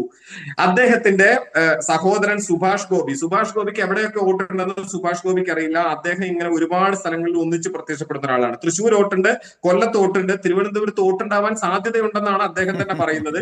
അദ്ദേഹം സ്വയം ഒരു തെരഞ്ഞെടുപ്പ് നടത്തുകയും സ്വയം അതിൽ എന്തോ കമ്മീഷൻ ആയിരിക്കുകയും ചെയ്യുന്ന ഒരാളാണ്. ഈ ഡ്രൈവറുടെ കാര്യത്തിൽ എന്താണ് ഒരു മറുപടി പറയാനുള്ളത് എന്ന് ചോദിച്ചാൽ ഒരു മറുപടിയും BJPക്ക് പറയാനില്ല. കാരണം എങ്ങനെയാണ് ഈ പ്രസന്ന അശോകന്റെ പൂങ്കുന്നം ഭാഗം 1 എന്ന് പറയുന്ന സ്ഥലത്തുള്ള ഒരു ഫ്ളാറ്റിനകത്ത് ഈ സുരേഷ് ഗോപിയുടെ ഡ്രൈവറുടെ വോട്ട് വരുന്നത്? ഇതിനൊരു ന്യായം പറയാനില്ല. ഈ ഉത്തരങ്ങൾ പറയാൻ ഇപ്പൊ ബാക്കി വോട്ടുകളുടെ കാര്യത്തിൽ മുൻപ് കോൺഗ്രസ് BJP പ്രതിനിധി പറഞ്ഞതുപോലെ ഏതെങ്കിലും നിലയ്ക്കുള്ള വിശദീകരണങ്ങളൊക്കെ പറഞ്ഞ് പിടിച്ചു നിൽക്കുന്നെന്ന് വിചാരിക്കുക, വാദത്തിന് വേണ്ടി വിചാരിക്കുക. ഈ പറയുന്ന അജയകുമാറിന്റെയും സുഭാഷ് ഗോപിയുടെയും ഒക്കെ സ്വന്തം കുടുംബാംഗത്തിന്റെയും ഡ്രൈവറുടെയും വോട്ടിന്റെ കാര്യമെങ്കിലും വിശദീകരിക്കാനുള്ള ധാർമ്മികമായ ഉത്തരവാദിത്വം അദ്ദേഹത്തിനില്ലേ? അദ്ദേഹം അത് ഏറ്റെടുക്കാനേ തയ്യാറല്ല. അദ്ദേഹം മലയാള സിനിമയിലെ ഒരു താരമാണെന്നാണ് പറയുന്നത്. അദ്ദേഹം ഇപ്പൊ അഭിനയിച്ചുകൊണ്ടിരിക്കുന്ന സിനിമ നിശബ്ദ ചിത്രങ്ങളാണ്. വിഗതകുമാറിന്റെ കാലത്തുള്ള ഒരു സിനിമയിലാണ് അദ്ദേഹം നിലവിൽ അഭിനയിച്ചുകൊണ്ടിരിക്കുന്നത്. പിന്നെ കുറച്ചു നേരം മുമ്പ് പറയുന്നത് കേട്ടു, അദ്ദേഹത്തിന് ജനങ്ങളോട് പ്രതിബദ്ധത പോയിട്ട് സ്വയം അഭിനയിച്ച സിനിമയോട് പോലും പ്രതിബദ്ധതയില്ല. സ്വയം അഭിനയിച്ച സിനിമ രാഷ്ട്രീയ ഹിന്ദുത്വക്കാർ കോടതി കയറ്റി കഴിഞ്ഞപ്പോൾ ആ സിനിമയിലെ പ്രവർത്തകർക്ക് വേണ്ടി ഒരു വാക്ക് ഇന്ന് വരെ അദ്ദേഹം പറഞ്ഞു കേട്ടിട്ടില്ലല്ലോ. അദ്ദേഹത്തിന്റെ പൂർവ്വ നടപടികളിലേക്കൊന്നും പോകുന്നില്ല. ഒരു കാര്യം കൂടി ചൂണ്ടിക്കാണിക്കണം. പാലക്കാട് ഒരു പഞ്ചായത്ത് ഇലക്ഷനിൽ നിന്നൊരു സ്ത്രീയുടെ വോട്ട് അവിടെയുണ്ട്. ഭാരതീയ വിചാര കേന്ദ്രത്തിന്റെ അധികാരിയായിട്ടുള്ള ഷാജി വരവൂരിന്റെ വോട്ട് അവിടെ ഉണ്ടായിരുന്നു. മലപ്പുറത്ത് നിന്ന് വന്നിട്ടുള്ള സംസ്ഥാന ഉപാധ്യക്ഷന്റെ വോട്ട്, ഈ ഉണ്ണികൃഷ്ണന്റെ വോട്ട് മുൻപേ ചൂണ്ടിക്കാണിച്ചതാണ്. എന്തിന്? കാസർഗോഡുള്ള ഒരു ആശിഷ്, അയാൾ വോട്ട് ചെയ്തോന്നറിയില്ല, അയാളുടെ വോട്ട് അവിടെയുണ്ട്. ഇത്ര വിചിത്രമായ നിലയിൽ വോട്ടുകൾ ഉൾപ്പെടുന്ന ഒരു മണ്ഡലമാക്കി തൃശ്ശൂർ മാറിക്കഴിഞ്ഞിട്ട് അതിനുള്ള ന്യായീകരണം എന്തെങ്കിലും ഒരു വാചകം അദ്ദേഹം പറഞ്ഞില്ല. ഇതുകൊണ്ട് നമ്മൾ മനസ്സിലാക്കേണ്ട ഒരു യാഥാർത്ഥ്യം എന്താണെന്ന് വെച്ചാൽ, ഈ 1 man is equal to 1 vote എന്നുള്ളതാണ് നമ്മുടെ ഏറ്റവും പ്രധാനപ്പെട്ട തത്വം. ഒരു മനുഷ്യൻ ഒരു വോട്ട്. അതെന്നാണ് ഒരു മനുഷ്യൻ സമം ഒരു മൂല്യം എന്നിടത്തേക്ക് എത്തുക എന്നറിയില്ല. അവിടേക്ക് നാം പരിശ്രമിക്കണം എന്നായിരുന്നു ഭരണഘടനാ ശില്പിയായ അംബേദ്കർ പറഞ്ഞ പ്രധാന കാര്യം. ഇതിപ്പോൾ 1 man is equal to 1 vote എന്ന ലക്ഷ്യത്തിലേക്ക് നമ്മൾ എത്തിച്ചേർന്നിരിക്കുന്നു എന്ന് അംബേദ്കർ പ്രഖ്യാപിച്ചതാണ്. അവിടെ നിന്നും നമ്മൾ റിവേഴ്സ് അടിക്കുകയാണ്. അതായത് ഒരു മനുഷ്യൻ സമം ഒരു വോട്ട് എന്നിടത്തുനിന്നുകൂടി പിന്നിലേക്ക് വരികയാണ്. അതിന്റെ അർത്ഥം ഒന്നേ ഉള്ളൂ, യഥാർത്ഥത്തിൽ ഫാഷിസ്റ്റ് സർക്കാരിന്റെ ഏറ്റവും അവസാനത്തെ അജണ്ടയാണ് തെരഞ്ഞെടുപ്പിനെ അട്ടിമറിക്കുക എന്ന് പറയുന്നത്. ഫാഷിസ്റ്റ് സർക്കാരുകളുടെ ചരിത്രം നോക്കിയാൽ നമുക്കറിയാം, അത് നടത്തിക്കൊണ്ടിരിക്കുന്ന നടപടികളിലെ ഏറ്റവും രൂക്ഷമായ ഘട്ടത്തിലുള്ള പ്രവർത്തനമാണ് ജനാധിപത്യപരമായ മുഴുവൻ തെരഞ്ഞെടുപ്പുകളും അട്ടിമറിക്കപ്പെടുക. അതിന് ജർമ്മനിയിൽ മിക്ലൊക്കെ ഉദാഹരണങ്ങളുണ്ട്, അവിടേക്കൊന്നും ഞാൻ പോകുന്നില്ല. അതേ അവസ്ഥയിലേക്ക് ഇന്ത്യ എത്തിയിരിക്കുകയാണ്. ഇന്ത്യയിലെ മുഴുവൻ തെരഞ്ഞെടുപ്പിനെ സംബന്ധിച്ചും വലിയ തോതിൽ സംശയങ്ങൾ ഉയരുന്ന ഒരു ഘട്ടത്തിൽ തൃശ്ശൂർ എന്ന ഒരൊറ്റ മണ്ഡലത്തിൽ ഉയരുന്ന സംശയത്തിന് മറുപടി പറയാൻ പറ്റുന്നില്ല. ഇപ്പൊ പറയുന്ന ഒരു ന്യായം കൂടി പറഞ്ഞു നിർത്താം. ഈ ജയിച്ച ആൾക്കാരുടെ തോറ്റുപോയവരുടെ കൊതിക്കറിവാണ് ഈ പറയുന്നത് ജയിച്ച ആൾക്കാരോടുള്ള എന്നുള്ളതൊക്കെയാണ്. ഈ പറയുന്നതില് ഒരു ഏറ്റവും വലിയ തമാശ എന്താണെന്ന് വെച്ച് കഴിഞ്ഞാൽ, ഈ ജയിച്ച ആൾക്കാരുടെ അപ്പുറത്ത് നിൽക്കുന്ന തോറ്റ ആൾക്കാരൊന്നും ഇതിനും ആദ്യമായി തോൽക്കുന്നതല്ല. ഇതിനു മുൻപും CPM-ലോ കോൺഗ്രസിലുള്ളവർ തോറ്റിട്ടുണ്ട്, ജയിച്ചിട്ടുണ്ട് ഈ നാട്ടിൽ. അതൊക്കെ വളരെ സ്വാഭാവികമായ കാര്യമാണ്. ഉത്തരം പറയേണ്ട ചോദ്യങ്ങൾ എന്ന് പറയുന്നത് തെളിവുകളുടെ അടിസ്ഥാനത്തിലുള്ള നിശ്ചിത ചോദ്യങ്ങൾ മാത്രമാണ്. ഡ്രൈവറുടെ വോട്ട് എവിടെ പോയി? എങ്ങനെയാണ് ഡ്രൈവറുടെ വോട്ട് അവിടെ എത്തിച്ചേർന്നത്? എങ്ങനെയാണ് സുഭാഷ് ഗോപിയുടെ വോട്ട് അവിടെ എത്തിച്ചേർന്നത്? ഇത്തരം ചോദ്യങ്ങൾക്ക് വരെ ഉത്തരമില്ല. ഇദ്ദേഹത്തിന് ആകെ അറിയാവുന്നത് ആശാസമരം നടക്കുമ്പോൾ അവിടെ ഭക്ഷണ കിറ്റുമായി ചെല്ലുക, അവസാനം ആശാ വർക്കർമാർ തന്നെ നിങ്ങൾ ഇങ്ങോട്ട് വരണ്ട എന്ന് പറയുക, പിന്നെ അവിടെ പോയി കിരീടം കൊടുക്കുക, ആ കിരീടം തലയിൽ നിന്ന് വീണു പോവുക, ആ കന്യാസ്ത്രീകൾക്ക് വേണ്ടി ഒരു കാര്യവും ശബ്ദിക്കാൻ പറ്റാതിരിക്കുക. ഈ തരത്തിൽ അത്യന്തം ദയനീയമായ ഒരു അവസ്ഥയിലാണ് സുരേഷ് ഗോപി എത്തിയിരിക്കുന്നത്. സത്യത്തിൽ എനിക്ക് ഈ തൃശ്ശൂർ സാംസ്കാരിക തലസ്ഥാനമൊക്കെ ആയിട്ട് പോലും തൃശ്ശൂർ ജനതയ്ക്ക് ഇങ്ങനെ ഒരു അബദ്ധം പറ്റിയല്ലോ എന്നൊരു സങ്കടം തൃശ്ശൂരുകാരോടുണ്ടായിരുന്നു. ഇപ്പോൾ അത് തീർന്നു. കാരണം തൃശ്ശൂരിലെ ജനങ്ങളല്ല, നിരപരാധികളായ പകലന്തിയോളം പണിയെടുത്തും ഒക്കെ വോട്ട് ചെയ്യാനായി ഓടിയെത്തി അവിടെ നിന്ന് വോട്ട് ചെയ്ത തൃശ്ശൂരിലെ സാധാരണ ജനങ്ങളല്ല സുരേഷ് ഗോപിയെ ജയിപ്പിച്ചത്. ആ മുഴുവൻ മനുഷ്യരുടെയും ആത്മാഭിമാനത്തിന് മുകളിലേക്ക് ഏറ്റവും വലിയ വയലൻസ് ആണ് BJP നടത്തിയിട്ടുള്ളത്. അവിടെ വോട്ട് ചെയ്യാൻ നിന്ന ഒരുപാട് പാവപ്പെട്ട മനുഷ്യരുണ്ട്. അവരുടെ നേർക്കാണ് ഈ ചോദ്യം ചോദിക്കുന്നത്. ഒരു കേന്ദ്രമന്ത്രി ചോദിക്കുന്ന ചോദ്യം നിങ്ങൾ കേട്ടില്ലേ? ഈ 9 വോട്ടോ 10 വോട്ട് കള്ളവോട്ടാണെന്ന് വെക്കുക എന്ന് പറയുന്നത് ഒരു കേന്ദ്രമന്ത്രിയാണ്. ആണെന്ന് വെക്കുക എന്ന് അദ്ദേഹം പറയുന്നതിന്റെ ന്യായം എന്താണ്? ഒരു വോട്ട് കള്ളവോട്ടാണെന്ന് വോട്ട് ചേർത്തു എന്നതിന്റെ ന്യായം പറയാൻ അർഹതപ്പെട്ട ഒരാളാണോ നമ്മുടെ കേന്ദ്രമന്ത്രിയായിരിക്കുന്ന ഒരാൾ? ഒരു തരം ധാർമ്മികതയും, ഇപ്പൊ അജിംഷാ ചോദിച്ച ധാർമ്മികതയെ സംബന്ധിച്ച് ഒരു ചോദ്യവും BJPയുടെ മുന്നിൽ നിലനിൽക്കുന്നതേയില്ല. കാരണം ധാർമ്മികത ഒരു വിഷയമാണെന്നേ അവർ കാണുന്നില്ല. ഇപ്പൊ പറയുന്നത് കുറച്ചു കാലം മുൻപ് ഇറങ്ങിയ ഒരു സിനിമയത്തെ പോലെ എന്നാ പോയി കേസ് കൊടു എന്നാണ്. അതായത് ഞങ്ങൾക്കെതിരെ ചോദ്യം ചോദിക്കുന്നവർക്കൊക്കെ ധൈര്യമുണ്ടെങ്കിൽ എന്നാ പോയി കേസ് കൊടു എന്നാണ്. അത് അധികാരത്തിന്റെ ഒരു ധാർഷ്ട്യത്തിൽ നിന്ന് വരുന്ന ചോദ്യമാണ്. കേസ് കൊടുക്കും, കേസിന് മുകളിൽ നടപടികൾ ഉണ്ടാവും, ആ വഴിക്കൊക്കെ മുന്നോട്ട് പോകുന്നുണ്ട്. ഇപ്പോ പരാതി കൊടുക്കാൻ പോയ സുനിൽകുമാറിനോട് പറയുന്നതായിട്ടില്ലേ, ഉറപ്പാണല്ലോ എന്ന് ചോദിച്ചുകൊണ്ട് കമ്മീഷൻ ഭീഷണിപ്പെടുത്തുകയാണ്. അതായത് അവിടെ മത്സരിച്ചൊരു സ്ഥാനാർത്ഥിയാണ് അവിടേക്ക് പരാതിയുമായി ചെന്നിരിക്കുന്നത്. ഉറപ്പല്ലെങ്കിൽ നിങ്ങൾക്ക് നേരെ നടപടി ഉണ്ടാവും എന്ന് പറഞ്ഞ് ഭീഷണിപ്പെടുത്തുകയാണ്. സംശയം ചോദിക്കുന്നവരെയും പരാതി ഉന്നയിക്കുന്നവരെയും തെളിവുകളുടെ അടിസ്ഥാനത്തിൽ ജനങ്ങൾക്ക് മുന്നിൽ സംസാരിക്കുന്നവരെയും ഭയപ്പെടുത്തി ഒതുക്കാം എന്ന് ദയവ് ചെയ്ത് കേരളത്തിൽ വിചാരിക്കരുത്. കേരളം അതിന് പറ്റിയ മണ്ണല്ല എന്ന് യഥാർത്ഥത്തിൽ നിങ്ങൾ തിരിച്ചറിയും. തീർച്ചയായും. ഞാൻ റജി ലൂക്കോസിലേക്ക് കൂടി പോകുന്നു. ശ്രീ റജി ലൂക്കോസ്, ഇവിടെ നേരത്തെ കേരളം എന്താ ഉഗാണ്ടയിലാണോ? നിബിൻ കൃഷ്ണൻ ഞാൻ തിരിച്ചതാ. കേരളത്തിൽ നടക്കില്ല എന്നാണ്. കേരളത്തിലല്ലേ വിജയിച്ചത്? ജയിച്ചതിന്റെ കുട്ടം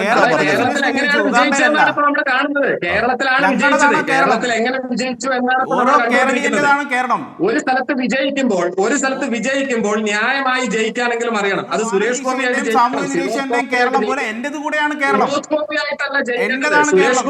കള്ളവോട്ട് ചെയ്യുന്നവരുടേതാണോ കേരളം? ഉഗാണ്ടക്കാരനായിരിക്കും, എനിക്കറിയില്ല.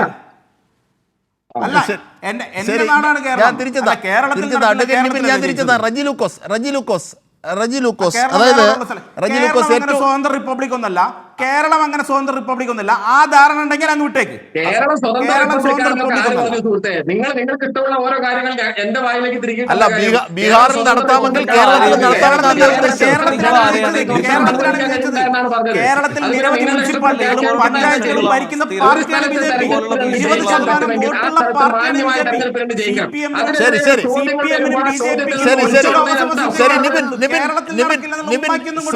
ശ്രീജിത്രൻ, നിബിൻ, ഞാൻ റജി ലൂക്കോസിലേക്ക് ഒന്ന് പോവുകയാണ്. പ്ലീസ്. അതായത് ബീഹാറിൽ നടത്തിയതുപോലെ കേരളത്തിൽ നടത്തും, ഇന്ത്യൻ യൂണിയനാണ് എന്നാണ് അദ്ദേഹം ഉദ്ദേശിച്ചത്. ആയിരിക്കാം. ശ്രീ റജി ലൂക്കോസ്, ഒരു കാര്യം, നിബിൻ ഇവിടെ പറഞ്ഞ യുക്തിഭദ്രമെന്ന് തോന്നിപ്പിക്കാവുന്ന, അല്ലെങ്കിൽ BJPക്കാരെയെങ്കിലും വിശ്വസിപ്പിക്കാവുന്ന തരത്തിലുള്ളൊരു വാദം എന്നത്, നിങ്ങൾ നേരത്തെ VVPAT കുറിച്ച് പറഞ്ഞു, വോട്ടേഴ്സ് മെഷീനെ കുറിച്ച് പറഞ്ഞു, ഇതൊക്കെ തീർന്നു, ഇപ്പോഴിതാ കള്ളവോട്ടിൻ്റെ കാര്യം പറയുന്നു. ജയിച്ചു കഴിയുമ്പോൾ തോറ്റവൻ്റെ കൊതിക്കറിവ്, അത് മാത്രമായാണോ ഈ വിഷയത്തെ കാണേണ്ടത്? അത് അങ്ങനെ പറയുന്ന BJPക്ക് എന്തുണ്ട് നിങ്ങളുടെ പക്കൽ ഉത്തരം? ഇല്ല, അത്തരം കാര്യങ്ങൾക്ക് ഒരു മറുപടി ഇറക്കിക്കുന്നില്ല. കാരണം ഇന്ത്യയിലെ ഇലക്ഷൻ കമ്മീഷൻ VVPAT കോടിക്കണക്കിന് VVPAT കത്തിച്ച കഥകളൊക്കെ നമുക്കറിയാം. ഇതിനെക്കുറിച്ച് കോടതി വരെ ചോദിച്ചപ്പോൾ അത് ഞങ്ങളുടെ കയ്യിൽ ഇല്ലാന്ന് പറഞ്ഞ ചരിത്രങ്ങളാണ്. അപ്പോൾ അതുകൊണ്ട് അതിനെക്കുറിച്ചൊന്നും മറുപടി ഇറക്കിക്കുന്നില്ല. പക്ഷേ പ്രശ്നം അതല്ല. പ്രശ്നം എന്ന് പറയുന്നത് ഇലക്ഷൻ കമ്മീഷനെ തന്നെ ഇവർ അട്ടിമറിച്ചു. സ്വതന്ത്ര ഇന്ത്യയുടെ ഭരണഘടനയിൽ വിവാദം ചെയ്തിരിക്കുന്ന അംബേദ്കർ എഴുതി വച്ചിരിക്കുന്നത് പ്രധാനമന്ത്രി, സുപ്രീം കോടതി ചീഫ് ജസ്റ്റിസ്, ദെൻ അവിടെ പ്രതിപക്ഷ നേതാവ്. അതിൽ സുപ്രീം കോടതി ചീഫ് ജസ്റ്റിസിനെ ഒഴിവാക്കിക്കൊണ്ട് ക്യാബിനറ്റ് മന്ത്രിയെ ആഡ് ചെയ്തപ്പോൾ തന്നെ ഇന്ത്യയിലെ ജനാധിപത്യവും തെരഞ്ഞെടുപ്പും അട്ടിമറിക്കാനാണെന്നുള്ളവരും പകൽ പോലെ അവിടെ വെളിച്ചത്തായി കഴിഞ്ഞു. 2019 ഇവർ അധികാരത്തിലേറിയ തട്ടിപ്പിലൂടെയാണെന്നുള്ളവരും ക്ലിയർ ആയിട്ട് തന്നെ നമ്മുടെ നാട്ടിൽ തെളിവ് സഹിതം പുറത്തു വന്നു. ഇനി രണ്ടാമത്തെ വസ്തുത എന്ന് പറയുന്നത്, ഇലക്ഷൻ കമ്മീഷനിൽ പ്രവർത്തിക്കുന്നവരാരാ?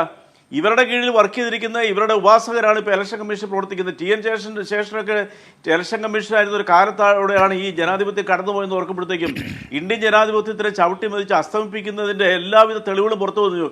63 ലക്ഷം സാധാരണക്കാരനെ ഒരു വിഭാഗത്തിൽപ്പെട്ട ജനങ്ങളുടെ വോട്ടവകാശം പോലും നിഷേധിച്ച ഇലക്ഷൻ കമ്മീഷൻ ബീഹാറിൽ എങ്ങനെയാണ് നിഷേധിച്ചത്? പൊതുവേ രാജ്യം മുഴുവനും ഒരു വോട്ടേഴ്സ് ID യിൽ പേരുണ്ടെന്നുണ്ടെങ്കിൽ, അല്ലെങ്കിൽ വോട്ടേഴ്സ് ലിസ്റ്റിൽ പേരുണ്ടെന്നുണ്ടെങ്കിൽ നമ്മുടെ ID എന്ന് പറയുന്നത് ആധാർ കാർഡ്, അല്ലെങ്കിൽ പാസ്പോർട്ട്, അല്ലെങ്കിൽ റേഷൻ കാർഡ്, അല്ലെങ്കിൽ ഡ്രൈവിംഗ് ലൈസൻസ്, ഏതെങ്കിലും ID കാണിച്ചാൽ മതി. ഇപ്പോൾ പറയുന്നത് ഇതൊന്നും പാടില്ല, ജനറൽ സർട്ടിഫിക്കറ്റ് വേണമെന്ന് പറയുന്നു. എന്നാൽ കേരളത്തിലേക്ക് വരുമ്പോൾ ഇതൊന്നും വേണ്ട, നിങ്ങൾ ഏതെങ്കിലും ID കാണിച്ചാൽ മതി. കാരണം ഇവരുടെ കൃത്രിമത്തിലൂടെ വന്നിരിക്കുന്ന കൂട്ടത്തോടെ തൃശ്ശൂർ പോയി താൽക്കാലികമായിട്ട് എടുത്തിരിക്കുന്ന ഈ കള്ള വോട്ടർമാർ അവർക്ക് വോട്ട് ചെയ്യാൻ വേണ്ടി കേരളത്തിൽ വേറൊരു നിയമം. ഈ രാജ്യത്ത് എന്ന് പറയുന്നത് കേരളം ഉഗാണ്ടയാണെന്ന് ആ പ്രിയപ്പെട്ട സുഹൃത്ത് ചോദിച്ചു. സുഹൃത്തെ, കേരളം ഉഗാണ്ടയല്ല. അടിയന്തരാവസ്ഥയ്ക്ക് ശേഷം ഇന്ത്യ ഈ ജനാധിപത്യ ബലം കിട്ടവരെ ഇവിടുന്ന് ജനാധിപത്യത്തിൻ്റെ മെയിൻ സ്ട്രീമിൽ നിന്ന് ഓടിച്ച ഒരു ചരിത്രം ഇന്ത്യക്കുണ്ട്. നിങ്ങളുടെ സർക്കാർ തകർച്ചയുടെ വക്കിലെത്തിയിരിക്കുന്നു. 300 പ്രതിപക്ഷത്തെ MP-മാർ മഹത്തായ ലോകം ആദരിക്കുന്ന ഇന്ത്യൻ ജനാധിപത്യത്തിൻ്റെ ശ്രീകോവിലായ പാർലമെന്റിന് മുമ്പിൽ ചരിത്രത്തിൽ ആദ്യമായിട്ട് പ്രതിഷേധ പ്രകടനം നയിച്ചു. നിങ്ങൾ പോലീസിനെ കൊണ്ട് നേരിട്ടു. അത് ഉഗാണ്ടയിലെ ഇദിയമീൻ ചെയ്തതാണ്. താങ്കൾ ആ ഉഗാണ്ട ഉദ്ധരിച്ച് നന്നായി. ഇദിയമീൻ്റെ അറിയാമല്ലോ, 24 hours എൻ്റെ എയർപോർട്ട് എന്ന് പറയുന്ന ഒരു പുസ്തകം താങ്കൾ വായിക്കണം. അതിനകത്ത് ഇത് മുഴുവൻ എഴുതി വെച്ചിട്ടുണ്ട്. അയാൾ എങ്ങനെ ഭരിക്കണമെന്ന്, ഇസ്രായേലിൽ നിന്നുള്ള ആ സംഭവങ്ങളല്ല, ഇവാക്വേഷനൊക്കെ, അതിനെക്കുറിച്ച് ഞാൻ പോകുന്നില്ല. അത് അങ്ങ് വായിച്ചിട്ടുണ്ടാവും ഞാൻ പ്രതീക്ഷിക്കുന്നു. അപ്പോൾ നിങ്ങൾ മനസ്സിലാക്കും, ഉഗാണ്ടയല്ലത്. താങ്കൾ ഉഗാണ്ടയെക്കുറിച്ച് പറഞ്ഞ വളരെ കൃത്യമായ നിരീക്ഷണമാണ്. ഉഗാണ്ടൻ ഭരണകൂടത്തിൻ്റെ, ഇപ്പോൾ ഉഗാണ്ട ജനാധിപത്യ, ഇദിയമീൻ്റെ ഭരണകൂടത്തിൻ്റെ തനിപ്പതിപ്പുകൾ താങ്കളുടെ മനസ്സിലുള്ളത് കൊണ്ടാണ് ഉഗാണ്ടയിലും താങ്കൾ ഉദ്ധരിച്ചത്. അത് എത്ര മോശമായിപ്പോയെന്നറിയോ? ഇനി ഏറ്റവും പ്രധാനപ്പെട്ട കാര്യം എന്ന് പറയുന്നത്, സുരേഷ് ഗോപി എന്ന് പറയുന്ന വ്യക്തി ആരാ? ജനാധിപത്യത്തിൻ്റെ ശ്രീകോവിലായ പാർലമെന്റിൽ പ്രവേശിച്ചത് ഇതുപോലെയുള്ള തട്ടിപ്പോട്ടുകളുടെ ബലത്തിലാണെന്നുള്ളവരും പകൽ പോലെ പഠിച്ച ക്ലിയർ എവിഡൻസ് പുറത്തു വന്നു. അദ്ദേഹം ഭരണഘടന സത്യം പറഞ്ഞാൽ എങ്ങനെയല്ലേ എഴുതിയിരിക്കുന്നത്? അദ്ദേഹത്തിന് 2 തോട്ടുണ്ട്. 2 തോട്ടുള്ളൊരു വ്യക്തി എങ്ങനെയാണ് ഇന്ത്യൻ പാർലമെന്റിൽ പ്രവേശിക്കുന്നത്? അപ്പോൾ താങ്കൾ പറയും ഒരു സ്ഥലത്തെ വോട്ട് സൗകര്യാർത്ഥം വേറൊരു സ്ഥലത്ത്, അങ്ങനെയൊന്നും പറ്റില്ല സുഹൃത്തെ. 6 മാസം സ്ഥിരതാമസം കാണിക്കുന്ന സർട്ടിഫിക്കറ്റ് വേണം. അതോടൊപ്പം തന്നെ നിലവിലുള്ള എവിടെയാണ് വോട്ടവകാശമുള്ളത് അവിടുത്തെ വോട്ടവകാശത്തിൻ്റെ ഡോക്യുമെന്റ്സ് താങ്കൾ കൊടുക്കണം. അല്ലാണ്ട് കാണുന്ന സ്ഥലത്തൊന്നും പോയി വോട്ടവകാശം കാണാൻ പറ്റത്തില്ല. അങ്ങനെയുള്ള ഈ സുരേഷ് ഗോപി ഇന്ത്യൻ പാർലമെന്റിൽ സത്യപ്രതിജ്ഞ ചെയ്തു. ഇന്ത്യയിലെ ഒരു സഹമന്ത്രിയായിട്ട്, കേന്ദ്രമന്ത്രിയായിട്ട് ഇപ്പോൾ തുടരുന്നത് വാസ്തവത്തിൽ ഭരണഘടനാ വിരുദ്ധമാണ്. എത്രയും രാജിവെച്ചു പോകണം.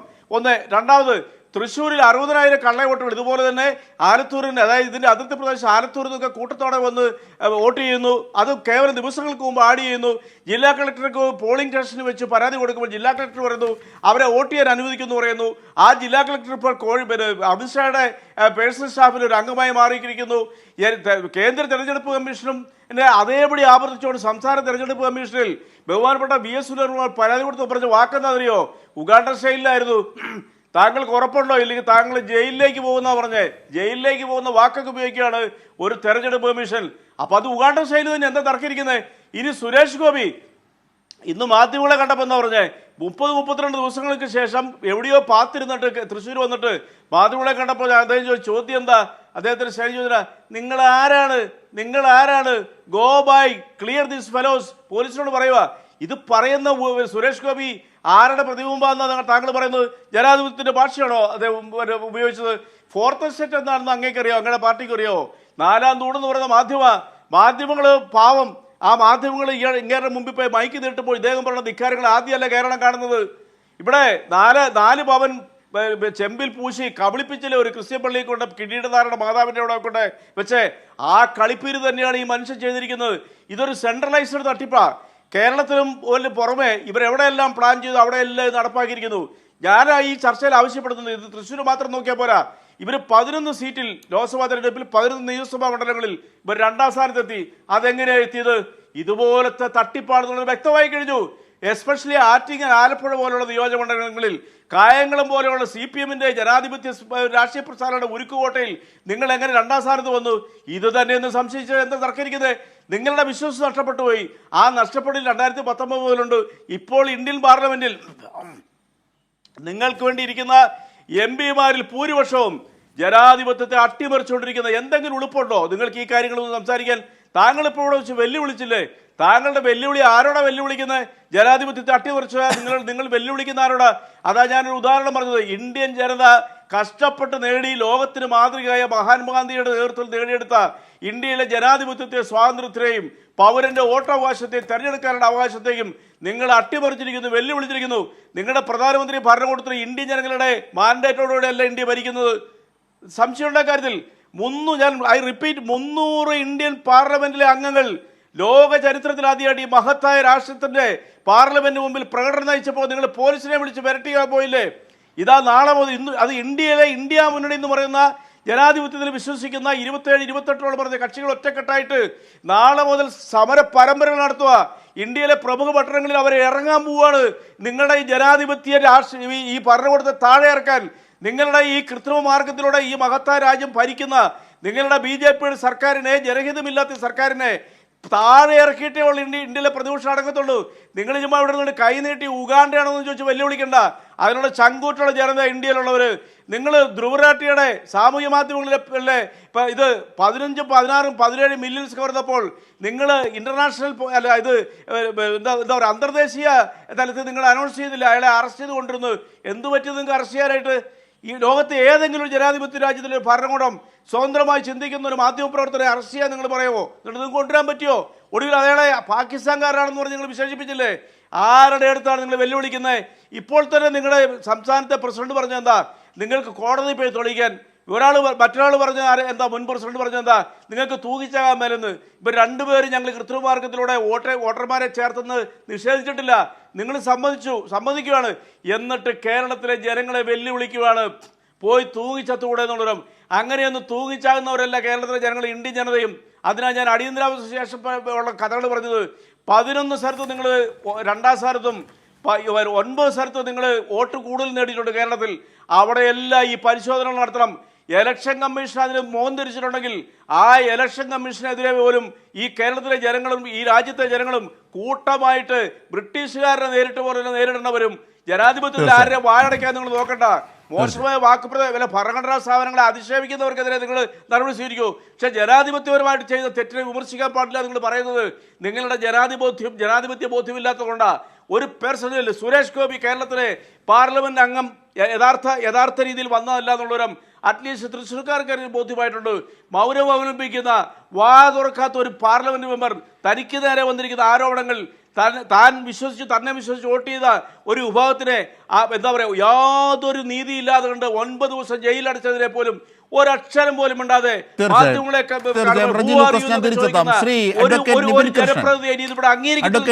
കൃഷ്ണൻ 2 കാര്യങ്ങളാണ് ഇവിടെ ഉയർന്നത്.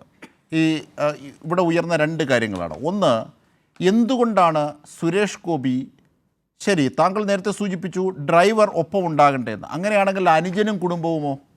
അങ്ങനെയാണെങ്കിൽ വി ഉണ്ണികൃഷ്ണനോ? അങ്ങനെയാണെങ്കിൽ ഷാജി വരവൂരോ? ഇവരൊക്കെ എങ്ങനെ ചേർത്തു? അതിന് മറുപടി പറയണ്ടേ? 1. 2, BJP നേതാക്കന്മാർക്ക് അറ്റ്ലീസ്റ്റ് ഈ കാര്യങ്ങളെ നിഷേധിക്കാൻ പോലുമുള്ള കരുത്തുണ്ടായില്ല. നിഷേധിക്കുക പോലുമല്ല ചെയ്തത്. നിങ്ങൾ തെളിയിക്കൂ, നിങ്ങൾ കേസ് കൊടുക്കൂ എന്ന് പറയുകയല്ലേ ചെയ്തത്. ഈ 2 ചോദ്യത്തിന് താങ്കൾ മറുപടി പറയാം. വരുന്നതിന് മുൻപേ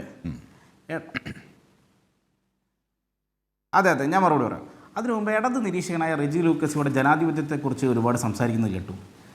ഈ ഭൂരിപക്ഷം കിട്ടിയ മെൻഷവിക്സിനെ പിടിച്ച് പുറത്തിട്ടിട്ട് വെടിവെച്ച് കൊന്നിട്ട് ഭരണം പിടിച്ച സ്റ്റാലിൻ്റെ പ്രേതം, ആ പ്രേതത്തെ നെഞ്ചിലേറ്റുന്ന ഇടത് ആശയത്തെ നെഞ്ചിലേറ്റുന്ന ആളല്ലേ റെജി ലൂക്കോസ്? അങ്ങ് ജനാധിപത്യം, അങ്ങ് ചരിത്രം എന്നെ കൊണ്ട് പറയിപ്പിക്കരുത്. ഭൂരിപക്ഷം കിട്ടിയ ചരിത്രം പഠിച്ചിട്ട് സംസാരിക്കുക. ഞാൻ പറഞ്ഞുതരാം. സഹതാപേ ഉള്ളൂ, താങ്കളോട് സഹതാപേ ഉള്ളൂ. താങ്കളൊന്ന് പഠിച്ചിട്ട് വന്ന് സംസാരിക്കണം. അല്ലല്ല ഞാൻ പറഞ്ഞുതരാം.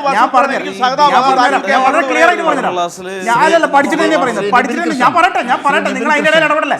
ഭൂരിപക്ഷം കിട്ടിയ താങ്കൾ പറഞ്ഞത് ക്രൂഷ്ചേവിനെ കുറിച്ചാണെങ്കിൽ അത് സ്റ്റാലിന് ശേഷം വന്ന ഭരണാധികാരിയാണ് USSR പോയത്. പിന്നെ ഒരു കാര്യം, USSRിലേക്കൊക്കെ പോകുന്നതിന് മുമ്പ് 7ാം കപ്പൽപ്പട വന്ന ഘട്ടവും അന്ന് ഇന്ത്യക്ക് വേണ്ടി നിലയുറപ്പിച്ച USSRും അതിന്റെ അസാന്നിധ്യവും ഒക്കെ പറയിപ്പിക്കരുത്.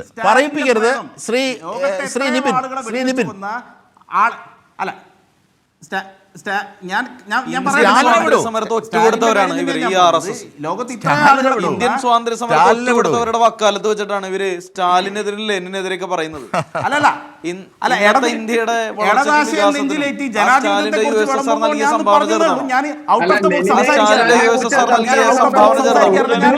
ഇന്ത്യയുടെ സമരത്തെ ഒറ്റുകൊടുത്തവരല്ലേ നിങ്ങൾ?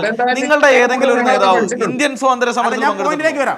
ഇന്ത്യൻ സ്വാതന്ത്ര്യ സമരത്തിൽ ഒറ്റുകൊടുത്തവരല്ലേ നിങ്ങൾ? ഹിന്ദു ശ്രീ നിപിൻ, USSR ഒക്കെ വിടൂ, അതൊക്കെ വലിയ വിഷയങ്ങളാണ്. ഹിറ്റ്ലറിനെ കുറിച്ച് വേണമെങ്കിൽ ഒന്ന് പറഞ്ഞോളൂ. പക്ഷേ ഒറ്റ കാര്യം നിപിൻ, നമുക്ക് ഈ പോയിന്റിലേക്ക് നിൽക്കാം. കോടി രൂപയുടെ പ്രോജക്ട് സുരേഷ് ഗോപി പ്രഖ്യാപിച്ചിട്ടുണ്ട്. 1 കോടി രൂപ തൃശ്ശൂർ അല്ല, നമ്മൾ വികസന ചർച്ചയല്ല. അത് വഴിമാറ്റാനും സമയം കൊല്ലാനുമുള്ള താങ്കളുടെ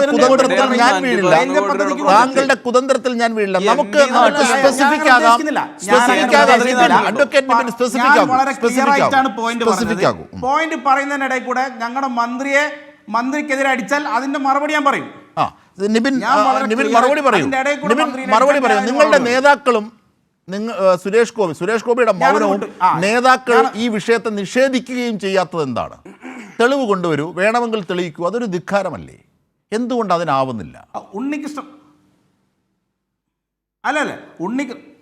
ഉണ്ണികൃഷ്ണൻ മാസ്റ്ററും മറ്റ് പ്രവർത്തകരൊക്കെ 1 വർഷമായി അവിടെ തെരഞ്ഞെടുപ്പ് പ്രവർത്തനത്തിനുണ്ട്.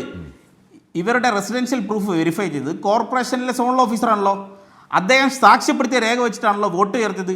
അപ്പോൾ ഈ കോർപ്പറേഷനിലെ സോണൽ ഓഫീസർ എന്ത് ചെയ്യുമായിരുന്നു?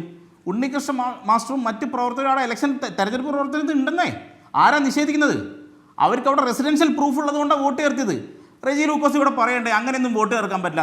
അങ്ങേക്ക് തെരഞ്ഞെടുപ്പ് പ്രവർത്തനത്തെക്കുറിച്ച് അറിയാത്തതുകൊണ്ടാണ്, ഈ ചാനൽ ചർച്ചയിൽ മാത്രം പോകുന്നതുകൊണ്ടാണ് അങ്ങക്ക് ഇത് സംഭവം എന്തെന്ന് മനസ്സിലാവത്തത്. ഞങ്ങൾ ഈ തെരഞ്ഞെടുപ്പ് പ്രവർത്തനം ചെയ്യുന്ന ആൾക്കാരാ. ഒരാളുടെ വോട്ട് ചേർക്കാൻ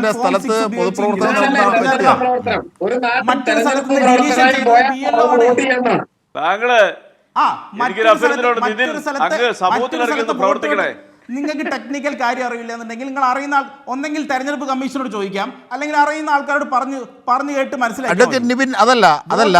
അതല്ല ഈ ഉണ്ണികൃഷ്ണൻ മാഷും ഈ ഷാജി വരവൂരും പിന്നീട് സുരേഷ് ഗോപിയുടെ അനുജനും കുടുംബവും എല്ലാം എങ്ങനെയാണ് ഈ തെരഞ്ഞെടുപ്പുമായി ബന്ധപ്പെട്ട് തൃശ്ശൂരിലെ വോട്ടർമാരാകുന്നത്? അതാണ് ഇവർക്ക് അറിയേണ്ടത്. ഒന്ന് പറഞ്ഞു കൊടുക്കൂ. സുരേഷ് ഗോപി മത്സരിക്കുന്നതിൻ്റെ അടിസ്ഥാനത്തിൽ സുരേഷ് ഗോപിയുടെ കുടുംബവും അനുജനും ഒക്കെ വോട്ട് ഇങ്ങോട്ട് മാറി താമസിക്കുകയും വോട്ട് ഇങ്ങോട്ട് ചേർക്കുകയും ചെയ്തിട്ടുണ്ട്. അതിലെന്താ അസ്വാഭാവികത? ശരി, അപ്പൊ പൊന്നാനി ലോക്സഭാ മണ്ഡലത്തിൽ വോട്ടുള്ള ഉണ്ണികൃഷ്ണൻ മാഷ് വോട്ട് ചേർത്തിട്ടുണ്ട്. അവിടെ വോട്ട് ഡിലീഷൻ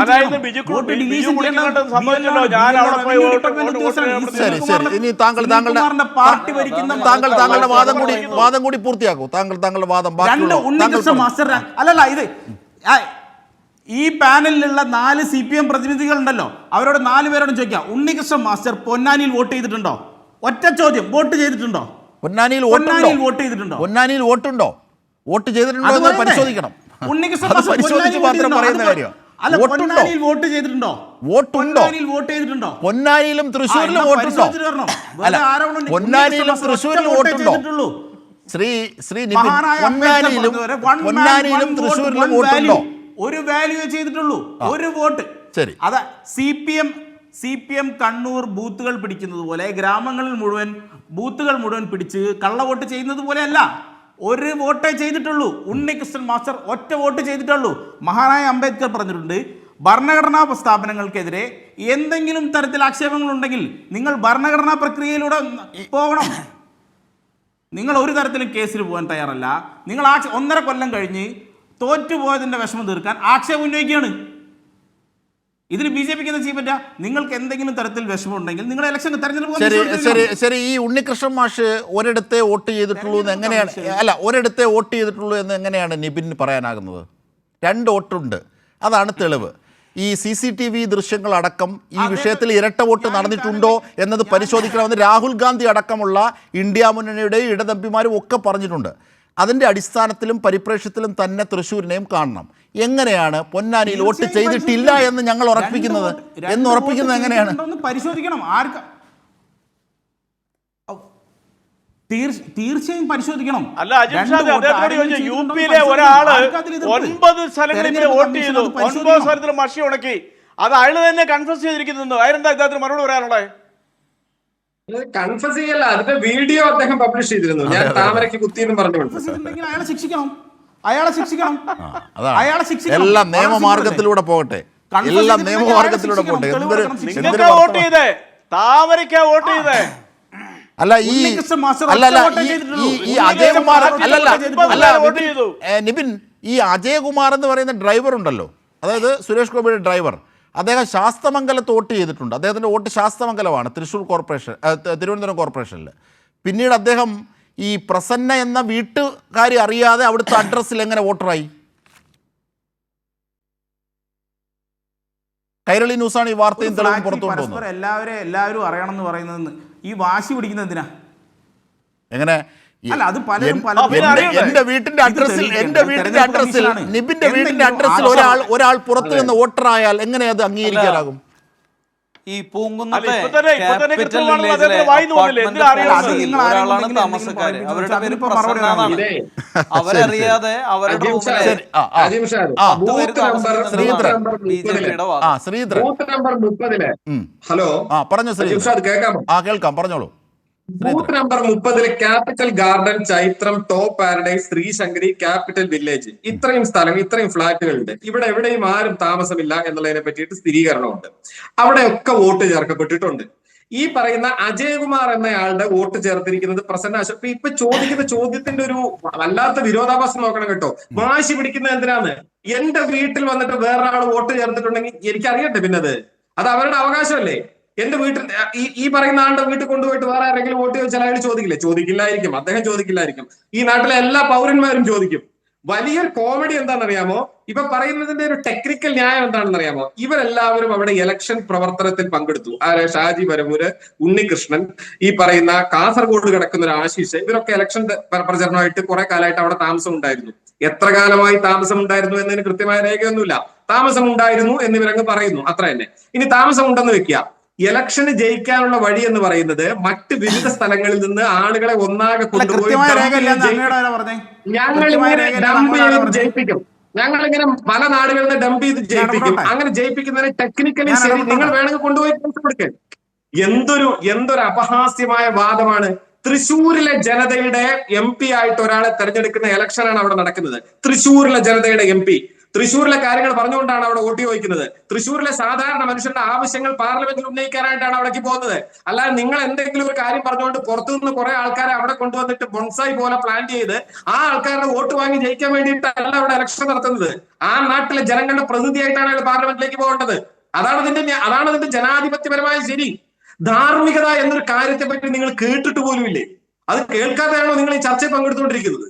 ശ്രീ ശരത്ത്, നോക്കൂ, ഇവിടെ വോട്ട് ചേർത്തിട്ടുണ്ട്, ജയിക്കാൻ വേണ്ടി ഫോക്കസ് ചെയ്ത് ഒരു മണ്ഡലത്തിൽ വോട്ട് ചേർത്തിട്ടുണ്ട് എന്ന് BJP അംഗീകരിക്കുന്നു.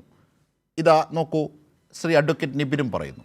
ഇതിൽ ക്രമക്കേടിനി എന്തൊക്കെയെന്ന് തെളിയിക്കേണ്ട ബാധ്യത നിങ്ങൾക്ക് മേലാണ് ചൊരിയുന്നത്. അതായത് പരാതി ഉന്നയിച്ചു, അത് ദേശീയ തലത്തിലും അതെ, ഇവിടെയും അതെ.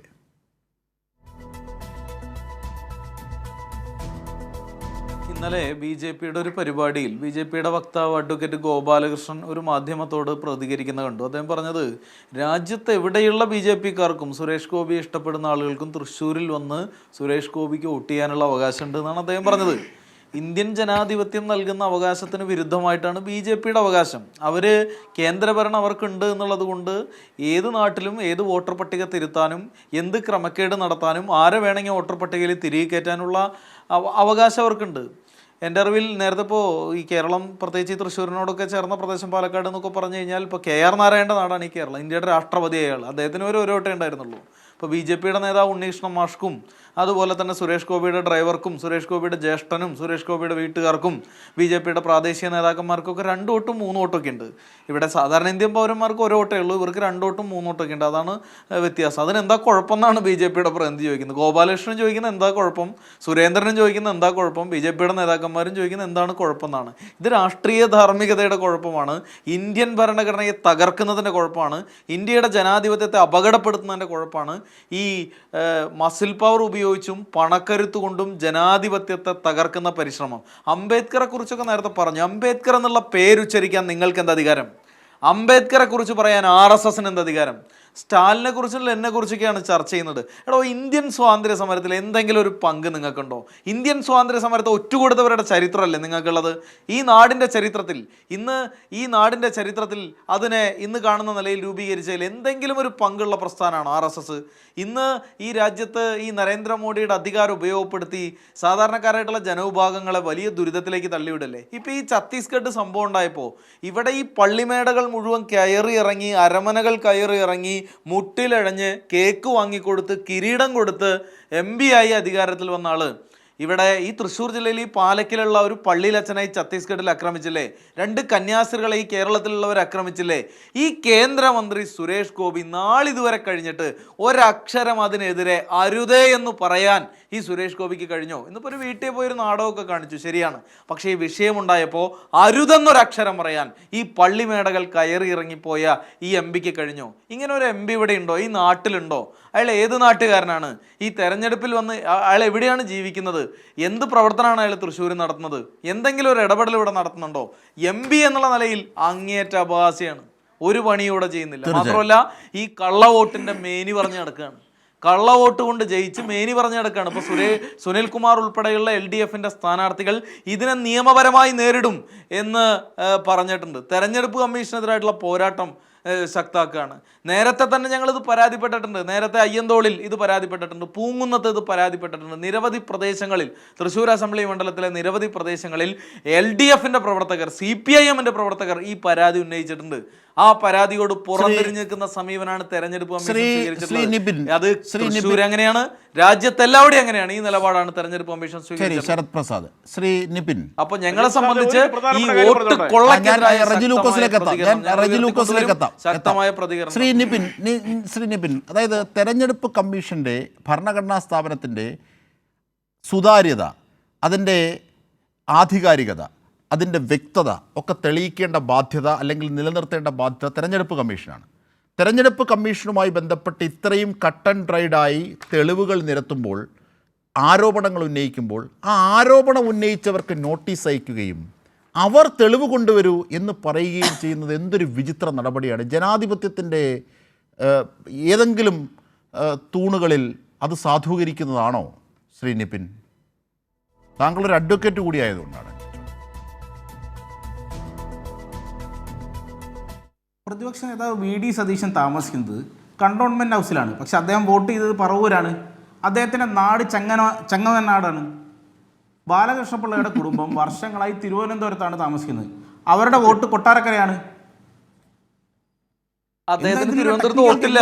തിരുവനന്തപുരത്ത് വോട്ടർ പട്ടികയിൽ VD സതീശന്റെ പേരില്ല. അവരുടെ വീട്ടിൽ VD സതീശന്റെ പേരില്ല. തിരുവനന്തപുരത്ത് വോട്ടർ പട്ടികയിൽ പേരില്ല. നിവിൻ പറഞ്ഞു പൂർത്തിയാക്കട്ടെ. കൊട്ടാരക്കര നിവിൻ പറയൂ. അല്ല, അതാണ് പറഞ്ഞത്. എവിടെയാണോ റെസിഡൻഷ്യൽ പ്രൂഫ് ഉള്ളത് അവിടെയാണ് വേണ്ടത്. തിരുവനന്തപുരത്ത് വർഷങ്ങളായി താമസിക്കുന്ന VD സതീശന്റെ വോട്ട് വേണ്ടത് പറവൂരല്ലേ? അവിടെ മാത്രമല്ലേ ഉള്ളൂ. തിരുവനന്തപുരത്തല്ലേ അദ്ദേഹം? അവിടെ മാത്രമല്ലേ ഉള്ളൂ. അദ്ദേഹം പറവൂരാ വോട്ട് ചെയ്യുന്നത് നമുക്ക് എല്ലാവർക്കും അറിയുന്ന അല്ല, അവിടെ പറവൂർ മാത്രമല്ലേ ഉള്ളൂ. സുരേഷ് ഗോപിയുടെ ഡ്രൈവറും എന്ത് വിചിത്രവാദമാണ് ഈ പറയുന്നത്. സുരേഷ് ഗോപിയുടെ ഡ്രൈവറും ഉണ്ണികൃഷ്ണൻ മാഷും ഒക്കെ ഒരു വർഷമായി തൃശ്ശൂരുണ്ട്. അവർ തൃശ്ശൂർ താമസിക്കുന്നതുകൊണ്ട് അവിടെ റെസിഡൻഷ്യൽ പ്രൂഫ് കിട്ടി. കോർപ്പറേഷനിലെ ഉദ്യോഗസ്ഥൻ, സോണൽ ഓഫീസർ അവർക്ക് അതായത് ഈ അജയകുമാർ തിരിച്ച് ശാസ്തമംഗലത്തെത്തി. അവിടുത്തെ വീട്ടുകാരൻ ഇന്നലെ കൈരളി ന്യൂസിനോട് പറഞ്ഞു, ഞങ്ങൾ അവിടെ ചെന്ന് ചോദിച്ചപ്പോൾ ഇലക്ഷൻ ആയപ്പോൾ അദ്ദേഹം പോയി. വളരെ നിഷ്കളങ്കമായിട്ടാണ് അയൽവാസി പറയുന്നത്. ഇലക്ഷൻ ആയപ്പോൾ അദ്ദേഹം പോയി, ഇപ്പൊ തിരിച്ചു വന്നു, 1 മാസമായിട്ട് ഇവിടെ ഉണ്ട് എന്ന് പറയുന്നു. ശ്രീ നിപിൻ, അതിനുകൂടി ഒന്ന് മറുപടി പറയൂ. ഞാൻ റജി ലൂക്കോസിലേക്ക് ഒന്ന് പോട്ടെ. അല്ല, തെരഞ്ഞെടുപ്പ് പ്രവർത്തനത്തിന്റെ ഭാഗമായി 1 വർഷമായിട്ട് അദ്ദേഹം അവിടെ താമസമാണ്. 6 മാസത്തെ റെസിഡൻഷ്യൽ പ്രൂഫ് ഉള്ള തെരഞ്ഞെടുപ്പ് കഴിഞ്ഞോ? ആ റെസിഡൻഷ്യൽ പ്രൂഫ് ഉള്ളത് കൊണ്ടാണ് വോട്ട് ചേർത്തത്. ശരി, ആ റെസിഡൻഷ്യൽ പ്രൂഫ് തൃശ്ശൂരിൽ ഉണ്ടാകുമ്പോൾ പൊന്നാനിയിൽ പോകണ്ടേ? എനിക്ക് വേണമെന്ന് പറഞ്ഞാൽ പറ്റില്ല. ഈ റെസിഡൻഷ്യൽ പ്രൂഫ്, താമസ തെളിവ് തൃശ്ശൂരിലുണ്ട് എന്ന് ഈ കാട്ടി പ്രസന്നയുടെ വോട്ട് വരുമ്പോൾ 9 വോട്ട്. അവിടുത്തെ പൊന്നാനിയിലെ വോട്ട് പോകണ്ടേ? വോട്ട് ചേർത്തിയത് അതാ 9 വോട്ട് ചേർത്തത് എങ്ങനെയാണെന്ന് ചോദിക്കുന്നു. അവരും താമസം ഉണ്ടോ? പൊന്നാനിയുടെ വോട്ട് ഡിലീറ്റ് ചെയ്യേണ്ടത് അവിടുത്തെ BLO ആണ്. 9 വോട്ട്. ഇത് തെരഞ്ഞെടുപ്പ് കമ്മീഷനോട് അങ്ങ് ചോദിക്കേണ്ട ചോദ്യമാണ്. അങ്ങ് തെരഞ്ഞെടുപ്പ് കമ്മീഷനോട് ചോദിക്കണം എന്തുകൊണ്ട് വോട്ട് വെട്ടിയില്ലാന്ന്. അവിടുത്തെ ബൂത്ത് ലെവൽ ഓഫീസറാണ് ഇത് വെട്ടേണ്ടത്. അല്ല, നിങ്ങൾ ചോദിക്കാതെ എന്താ? നിങ്ങൾ ചോദിക്കാതെ അല്ല, ശരി ശരി ശരി ശരി. ഇതാ ഇവിടെ ശരത്ത് ചോദിച്ച ഒരു ചോദ്യം, ഈ താമസമില്ലാത്ത ഫ്ലാറ്റുകളിൽ എങ്ങനെയാണ് വോട്ടേഴ്സ് വരുന്നത്? ശ്രീചിത്രൻ നേരത്തെ ശരത്തിന്റെ ആറ്റിറ്റ്യൂഡ് ചോദിച്ചു. തന്നെ തെരഞ്ഞെടുപ്പ് ഇവിടുത്തെ സിസ്റ്റത്തിനെതിരാണ്. ഇലക്ഷനിൽ നിരന്തരമായി തോൽക്കുന്നതുകൊണ്ട് ഇടതുപക്ഷ പ്രതിനിധിയുടെ ദേഷ്യം മുഴുവൻ സിസ്റ്റത്തിനെതിരാണ്, തെരഞ്ഞെടുപ്പ് കമ്മീഷനെതിരെയാണ്. തെരഞ്ഞെടുപ്പ് കമ്മീഷൻ BJPയുടെ വാനരസേനയാണെന്ന് അദ്ദേഹം പറഞ്ഞിരിക്കുന്നത്. ഭരണഘടനാ സംസാരിക്കുന്നത് തെരഞ്ഞെടുപ്പ് കമ്മീഷൻ ഹൈജാക്ക് ചെയ്യുന്ന RSSനെതിരാണ്. സിസ്റ്റത്തിൽ എന്തെങ്കിലും പ്രശ്നമുണ്ടെങ്കിൽ ആ സിസ്റ്റം റെക്ടിഫൈ ചെയ്യണമല്ലോ. സിസ്റ്റത്തിൽ എന്തെങ്കിലും പ്രശ്നമുണ്ടെങ്കിൽ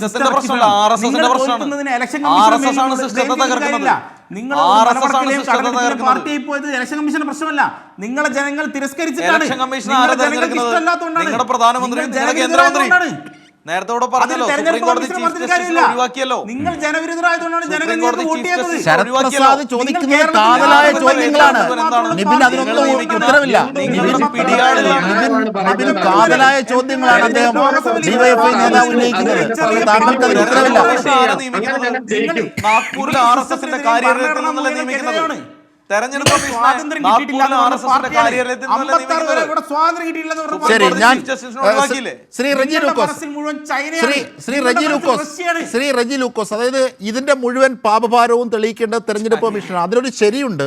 പക്ഷേ ആ ശരി ഉള്ളപ്പോൾ തന്നെ തെരഞ്ഞെടുപ്പ് കമ്മീഷനോടോ ഈ ഉയർന്ന ആരോപണങ്ങളോടോ BJP ഇങ്ങനെയാണോ പ്രതികരിക്കേണ്ടത് എന്നുള്ളതാണ്. സുരേഷ് ഗോപി മിണ്ടണ്ട, എല്ലാം BJP ആണ് ചെയ്തത്. BJPയോട് ചോദിക്കൂ, രാജീവ് ചന്ദ്രശേഖർ പറയും. അതിനകത്തെ ഗ്രൂപ്പ് പോരുണ്ട്, അതിൻ്റെ ഭാഗമായിട്ട് മുള്ളു വെച്ചതാണോ എന്നറിയില്ല. പക്ഷേ കെ സുരേന്ദ്രൻ പറഞ്ഞതാണ്. റജി ലൂക്കോസ്, അത് ഒരു മറുപടി പറഞ്ഞതിനെപ്പെട്ട് ഒരു വളരെ പ്രധാനപ്പെട്ട ഒരു കാര്യം ഞാൻ നിങ്ങളുടെ ശ്രദ്ധയിലേക്ക് കൊണ്ടുവരും. ഇപ്പോൾ ഈ ചർച്ച ഡൽഹിയിൽ നിന്ന് കണ്ടുകൊണ്ടിരിക്കുന്ന എൻ്റെ സുഹൃത്ത്, ഡൽഹിയിൽ അറിയപ്പെടുന്ന ഒരു മാധ്യമപ്രവർത്തനമായ സജീവ് ജേക്കബ് എനിക്കൊരു വീഡിയോ അയച്ചു തന്നു. അതൊരു യങ് കന്യാസ്ത്രീയുടെയാണ്. ആ കന്യാസ്ത്രീ അത് വളരെ ഇംഗ്ലീഷ് ലാംഗ്വേജിലാണ് അവരുടെ പ്രതിഷേധം രേഖപ്പെടുന്നത്. ഇന്ത്യയിലെ മോദി അഡ്മിനിസ്ട്രേഷനെക്കുറിച്ചും ഇവിടുത്തെ ജനാധിപത്യ വിരുദ്ധതയെക്കുറിച്ചും ഇവിടുത്തെ ന്യൂനപക്ഷങ്ങൾ അനുഭവിക്കുന്ന വിഷമതകളെക്കുറിച്ചും അടിച്ചമർത്തലിനെക്കുറിച്ചും വളരെ ബോൾഡായിട്ട് ഒരു യങ് നൺ, ഒരു യുവ കന്യാസ്ത്രീയുടെ വെളിപ്പെടുത്തലാണ്, അല്ല അവരുടെ ബോധ്യങ്ങളാണ് അവർ ഈ വീഡിയോയിലൂടെ പ്രകടിപ്പിച്ചിരിക്കുന്നത്. ആ BJPയുടെ സുഹൃത്തിന് ഞാനത് വാട്സാപ്പിലേക്ക് അയച്ചിട്ടുണ്ട്, ഒന്ന് അയച്ചു കൊടുക്കണം. രണ്ടാമത്തെ കാര്യം, ഇദ്ദേഹം പറയുന്ന ഏറ്റവും വലിയ എന്താ പറയുക, യഥാർത്ഥത്തിൽ ജനാധിപത്യ ബോധം ഉണ്ടെന്ന് പോലും തോന്നുന്നില്ല. കാരണം ഇവരുടെ മോശയിൽ വിളയുന്നവർക്ക് ജനാധിപത്യം അറിയത്തില്ല. കാരണം അതാണല്ലോ വിചാരധാരയിലൊക്കെ എഴുതി വെച്ചിരിക്കുന്നത്. അതുകൊണ്ടാണല്ലോ നേരത്തെ ഇവിടെ പറഞ്ഞ പോലെ തന്നെ ബ്രിട്ടീഷ് പട്ടാള എന്താ പറയുക, ജയിലറുടെ ചെരുപ്പ് തക്കി സ്വാതന്ത്ര്യത്തിലേക്ക് തിരിച്ചു പോകാനായിട്ടുള്ള വെമ്പൽ കാണിച്ച് എഴുതി കൊടുത്തിട്ട് ഇവരിപ്പോൾ പറഞ്ഞത് എന്താ? ഇലക്ഷൻ കമ്മീഷനോട് ചോദിക്കാൻ. ഇലക്ഷൻ കമ്മീഷൻ ആരാ തെരഞ്ഞെടുക്കുന്നത്? ഞാൻ കൃത്യമായിട്ട് പറഞ്ഞില്ലേ, ഇലക്ഷൻ കമ്മീഷൻ ഇലക്ഷൻ കമ്മീഷനാ അതിനകത്തിരിക്കുന്നത്. ഞാനത് പൂർത്തിരിക്കട്ടെ സുഹൃത്തെ.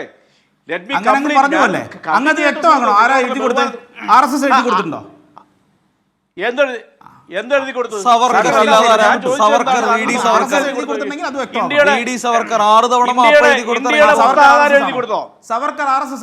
അല്ല ചെങ്ങാതി, ഇന്ത്യയുടെ മാധവൻ ആരാ നിങ്ങൾക്ക് അറിയില്ലേ? പിന്നെ ആരാ? സവർക്കറെ വിപ്ലവങ്ങളുടെ രാജകുമാരൻ എന്നാണ് RSS വിശേഷിപ്പിക്കുന്നത്. വെറുതെ നിബിൻ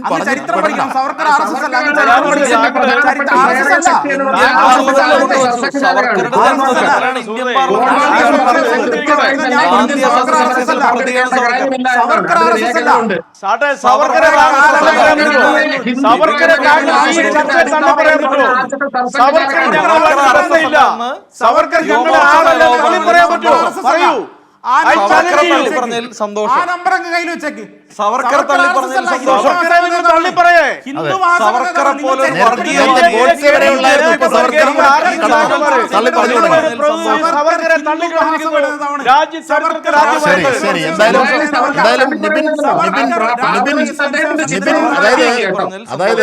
ഇദ്ദേഹം ചോദിച്ചൊരു ചോദ്യത്തിന് മറുപടി ഉണ്ട്. ഇതുവരെ കുറെ കാലമായി ഇദ്ദേഹം പറഞ്ഞത് ഇലക്ഷൻ കമ്മീഷനോട് ചോദിക്കാൻ പറഞ്ഞു. ഈ ഇലക്ഷൻ കമ്മീഷനോട് ചോദിച്ചോ ജയിലിലെ വാതിൽ തുറന്നിട്ടിരിക്കുകയെന്ന്. ഇന്ത്യയിലെ ഇലക്ഷൻ കമ്മീഷൻ പറഞ്ഞ മറുപടിയാ. പക്ഷെ അതിലൊന്നും ഇവിടെ ഒരു ഇടതുപക്ഷക്കാരും ഭയപ്പെടുന്നില്ല. ആ VS സുനിൽകുമാർ ഇന്നും കൊടുത്തിട്ടുണ്ട് പരാതി. ഇനി 60,000 ഒറ്റ ചോദ്യം, ഒറ്റ സെന്റൻസ് തീർത്താം. കേരളത്തിലെ ജനസംഖ്യ കുറഞ്ഞു വരുക, പക്ഷെ തൃശ്ശൂർ നിയോജകമണ്ഡലത്തിൽ 4 വർഷം കൊണ്ട് 1.5 ലക്ഷം വോട്ടർമാർ പെരുകി. അതെങ്ങനെ തൃശ്ശൂരിലെ ജനസംഖ്യ ക്രമാതീതമായിട്ട് വർദ്ധിച്ചത്? ബാക്കി എല്ലായിടത്തും ജനസംഖ്യ കുറഞ്ഞു വരുക, യുവാക്കളെല്ലാം നാട് വിട്ടുകൊണ്ടിരിക്കുക. 1.5 ലക്ഷം വോട്ടർമാർ ആ മണ്ഡലത്തിൽ കൂടിയത് എങ്ങനെയാ? നിങ്ങളുടെ ഈ പറയുന്ന തട്ടിപ്പ് വോട്ട് രേഖപ്പെടുത്തിയോണ്ടല്ലേ, വോട്ടർമാരെ രേഖപ്പെടുത്തിയോണ്ടല്ലേ? അത് തന്നെയല്ല, 60,000-ഓളം പേര് അപേക്ഷ കൊടുത്തിരിക്കുന്നു. തീർച്ചയായും ശരത്തിലേക്കും ശ്രീധറിലേക്കും വരണമെന്ന് ആഗ്രഹമുണ്ടായിരുന്നു. പക്ഷേ സമയപരിമിതി അനുവദിക്കുന്നില്ല. എനിക്ക് അലർട്ട് വരികയാണ് PCR എന്ന്. ശരി, ഒരൊറ്റ കാര്യം, എന്ത് മുട്ടാന്യായങ്ങൾ പറഞ്ഞ് മറികടക്കാൻ ശ്രമിച്ചാലും ഇന്ത്യൻ ജനാധിപത്യത്തിനെ പ്രത്യേകിച്ചും പ്രതിസന്ധിയിലാക്കിയവർ, ത്രിശങ്കൂലാക്കിയവർ മുട്ടിലിഴഞ്ഞ പാരമ്പര്യമാണ്. ഇന്ത്യൻ ചരിത്രം പിന്നിലേക്ക് പരുതിയാൽ നമുക്ക് മനസ്സിലാകും. BJPയും സംഘപരിവാറും അതോർത്തിരുന്നാൽ നന്ന്. വോട്ടവകാശം പൗരൻ്റെ അവകാശമാണ്. അത് ഒരു വോട്ട് ഒരു മൂല്യമാണ്. തീർച്ചയായും ചർച്ചയിൽ പങ്കെടുത്തവർക്ക് നന്ദി. ന്യൂസ് ആൻഡ് വ്യൂസ് ഇവിടെ പൂർണ്ണമാകുന്നു.